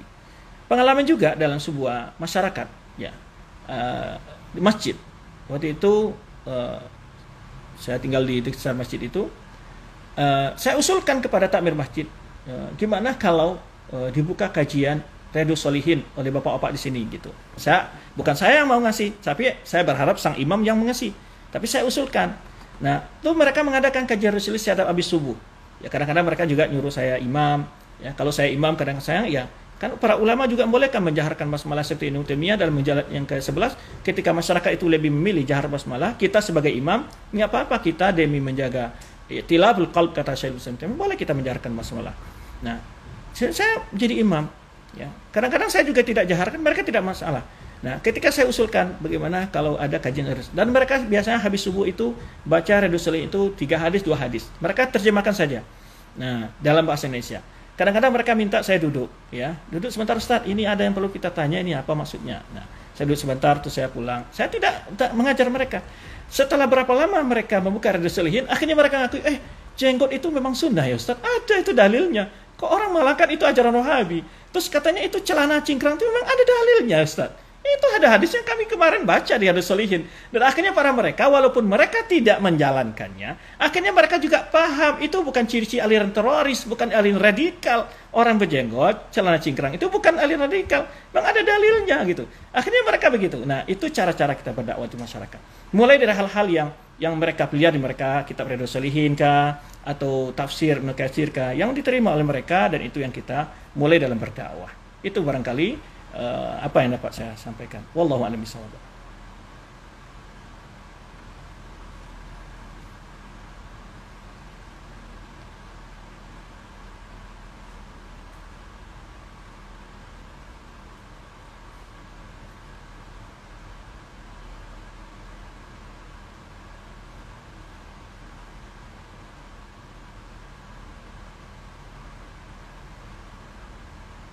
Ya bisa karena itu, maka kita jangan begitu. Kita juga lakukan sunnah. Sunnah itu bukan hanya apa? Sunnah itu bukan celana cingkrang dan jenggot saja. Senyum kan sunnah.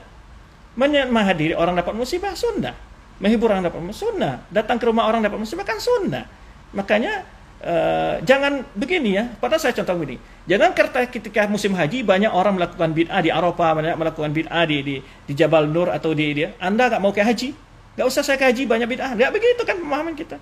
Ya kita tunjukkan sunnah. Ketika kita pendapat ulama ada mengatakan zikir habis bersama-sama itu tidak ada tuntunan sunnahnya. Kita jangan keluar masjid, kita tunjukkan bagaimana kita berzikir.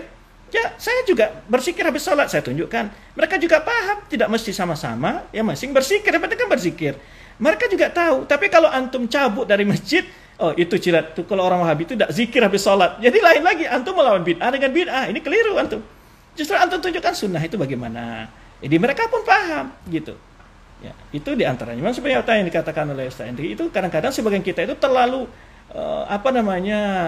tertutup, artinya tidak bisa bergaul di masyarakat. Ya, artinya kita harus bisa berbuat baik dengan masyarakat. Suka salam kepada anak-anak. Ini sering saya sampaikan pengalaman-pengalaman begini, yaitu umpamanya kita suka salam kepada anak-anak, ya. Itu kan anak-anak senang sama kita. Ya, kita dari jauh aja kelihatan dia main sepeda atau main layang-layang, dia sengaja ngelari-lari, assalamualaikum, beri salam aja sama kita. Kan senang kita. Jadi kita hidupkan sunnah itu. Dan dia dirawat di depan rumah orang, assalamualaikum Bu, assalamualaikum Pak. Itu dengan begitu insya Allah mereka akan menilai. Bahkan ketika saya berdiskusi dengan salah seorang yang getol memfitnah Wahabi ini di suatu daerah di Madura itu ya. Itu ketika terakhir ada salah seorang komen dari peserta yang hadir, ya, itu ditanggapi oleh dia. Kenapa sih kita harus menyalahkan mereka? Kita lihat mereka akhlaknya tegur sapa, anak mereka banyak yang hafal Al-Quran, mereka rajin sholat berjamaah. Kenapa kita tuduh mereka seperti ini? Jadi itu orang awam tuh yang memberi tanggapan itu. Waktu itu saya masih ingat orang awam sekali dia katakan, di mana salahnya mereka ini? Gitu kata mereka. Ya kita lihat mereka biasa, mereka jenegur, mereka baik macam. Banyak masalah-masalah ini kok dianggap seperti orang meninggalkan sholat. Orang meninggalkan sholat saya tidak bisa kita katakan keluar dari Ahlussunnah, ya kan gitu kan. Nah, bayangkan, ini kadang-kadang ketika tidak ikut tahlilan, kata dia, maka kita mengusir sebagian orang. Sebagian orang kita usir, sekarang kita fitnah dengan Wahabi, karena tidak ikut dengan acara-acara. Maka itu jelas perbedaan yang hal-hal yang nyata saja ditinggalkan orang, ya, seperti sholat sunnah rawatib, tidak bisa kita tuju dia sudah sesat. Bagaimana dengan perkara-perkara yang diperselisihkan dalam masalah kevalitan syariatnya? Nah, ini yang perlu kita wajarkan kepada masyarakat. Sehingga biasa mereka berbeda pendapat, dan ketika berbeda pendapat, mereka tetap menunjukkan kedewasaan dalam berbeda pendapat itu. Ya, bahwa itu adalah pendapat perbedaan ulama yang sudah lama, tetapi masing-masing kita boleh berargumentasi tanpa melecehkan, tanpa menghina, tanpa mengolok-olok, apalagi melabeli dengan label-label yang jelek. Nah, itu. Wallahu a'lam bishawab.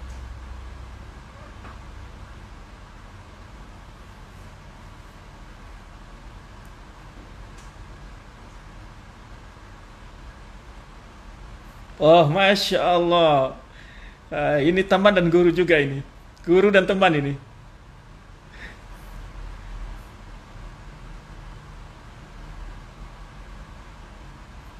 Padahal dokter.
Nah,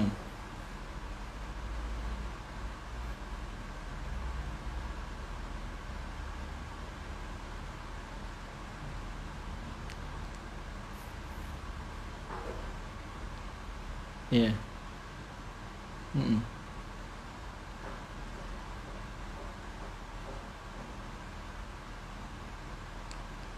Hmm.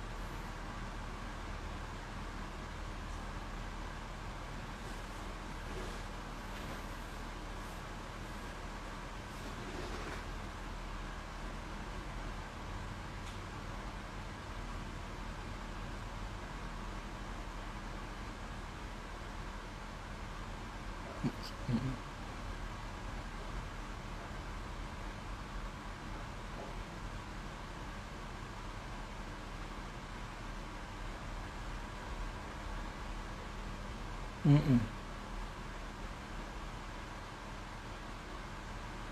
Mm-mm. Mm-mm.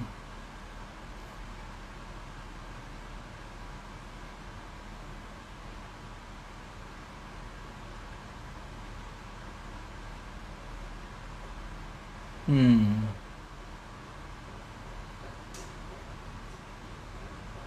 Mm-mm. Mm. Hmm.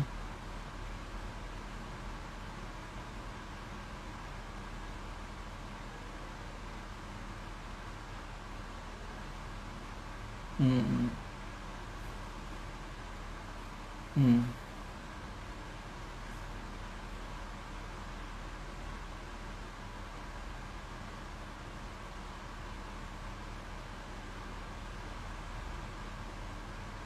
Hmm. Hmm. Nah.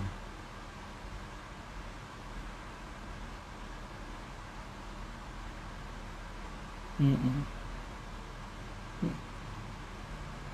Hmm.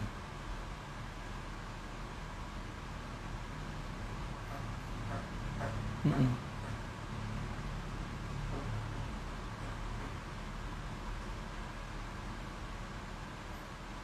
Iya, barakallahu fikum.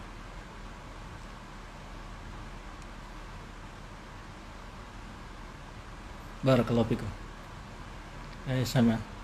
Saya lebih banyak belajar juga ini pada beliau ini. Dulu teman sekaligus guru ya. Masya Allah. Semoga Allah berkahi beliau ya. Eh, Masya Allah. Alhamdulillah.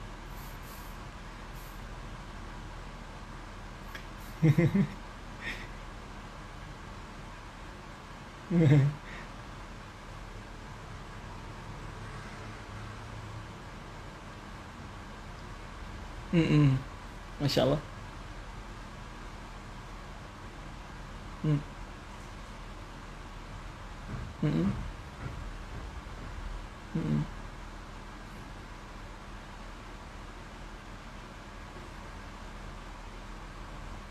Mm-mm. Masya Allah. Mm-mm. Oh gitu.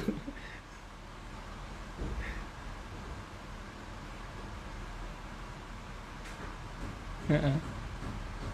Heeh. Tahu dalilnya ya. Masya Allah. Nah, barakallahu fikum. Mm-mm. Iya, yang penting teman menjelaskan dengan ilmiah. Masya Allah. Iya. Oh gitu. Iya, sensitif itu masalahnya mah. Mm.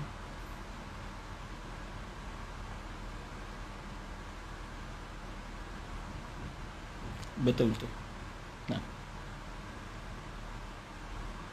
jazakumullah khairan. Barakallahu fikum. Nah, Masya Allah.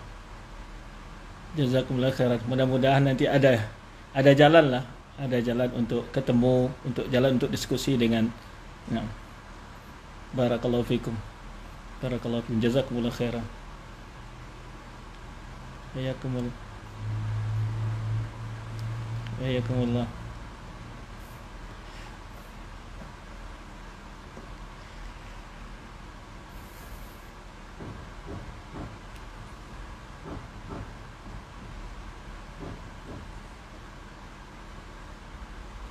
Masya Allah. Masya Allah. Masya Allah. Masya Allah. Barakallahu fi. Mudah-mudahan. Nah, nah, nah. Ya.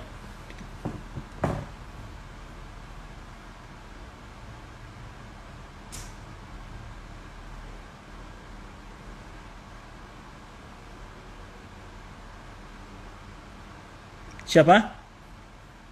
Siapa namanya?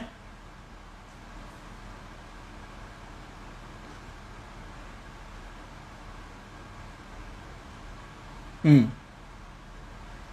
Beliau seorang ulama di Madinah. Hayat Sindi terkenal seorang ulama Sunni di Madinah. Ya. Tetapi begini, istilah sufi itu kalau antum lihat ulama-ulama beliau ini kan dari India itu. Ya, beliau kalau dari India kalau nggak salah. Asal beliau gitu. Memang ulama-ulama di sana tuh orang-orangnya zuhud, tawaduk banget itu. Kita ketemu dengan ulama di sana kalau dari India, dari Pakistan, masya Allah tawaduk banget. Jadi memang bahasa orang awam mengatakan beliau sufi. Karena istilah sufi kita ketahui ya banyak sekali itlaqatnya itu. Jadi sufi ada sufi yang mengatakan Allah berada dalam dalam badannya, malah ada di mana-mana. Tapi ada lagi sufi di istilah masyarakat itu adalah orang yang rajin ke masjid, orang yang zuhud kepada dunia, orang yang begitu tawadhu, ya gitu. Ada pula yang dikatakan sufi. Jadi maksud dari situ ya, adapun sufi dalam artian melakukan hal-hal yang di luar ajaran sunnah tidak, ya. Tapi beliau memang umumnya, saya tidak bertemu dengan beliau kan, beliau cuman kalau dari gambaran ulama-ulama, kalau datang di daerah Asia seperti India itu kan kita banyak dosen-dosen kita juga dulu, Syekh Mustafa Al-Adhami dan juga dosen-dosen lain yang atau ahli qiraat, kita punya yang belajar Quran gitu di Masjid Nabawi, banyak sekali ulama-ulama di sana, memang mereka masya Allah. Ataupun yang ulama-ulama kita musim haji dengan kita itu masya Allah, atau di acara-acara seminar seperti di Riyadh, di Kuwait, kita ketemu dengan mereka-mereka yang orang masya Allah, memang mereka masya Allah tawaduknya, sopannya, ya sangat-sangat malulah kita kata rasanya kalau melihat mereka itu, ya kezuhutan mereka. Memang barangkali dari situ orang menilai sebagai sufi, bisa saja, karena sufi itu banyak sekali itlaqatnya atau penempatan katanya oleh orang kan. Kalau khusus di Indonesia kan orang sedikit sudah rajin ke masjid, banyak berzikir, banyak berdoa, udah dikatakan sufi gitu kan tuh. Ya, kalau sekadar itu nama kan ya hal yang seperti kan aslinya bagaimana, itu saja. Wallahu alam. Tapi saya belum membaca lebih detail tentang terjemahan Syekh Hayat Sindi ini. Ya. Cuman kalau seandainya pun ya, beliau seorang sufi atau bagaimana, tapi tak mungkin memaham seperti paham orang-orang sufi yang ada di India juga ya, ada di Pakistan sana, antum lihat ada di YouTube yang zikir sampai meloncat-loncat sampai pingsan-pingsan, tak mungkin lah. Karena murid beliau Syekh Muhammad Wahab adalah yang belajar dengan beliau, tentu akan melihatkan apa yang dipelajari dari gurunya.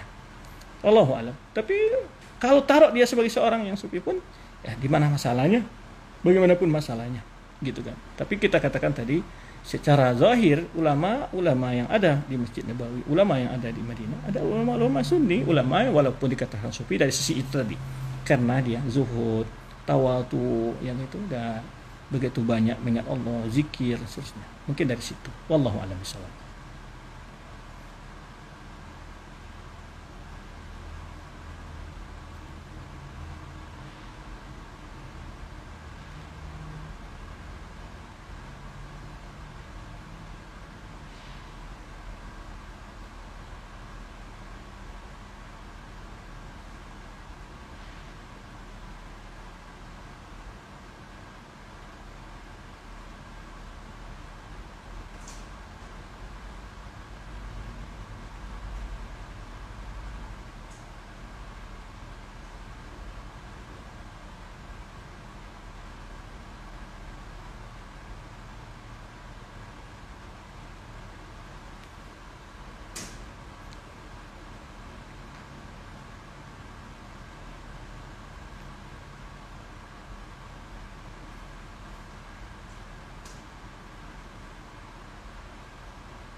Waalaikumsalam warahmatullahi wabarakatuh. Sekarang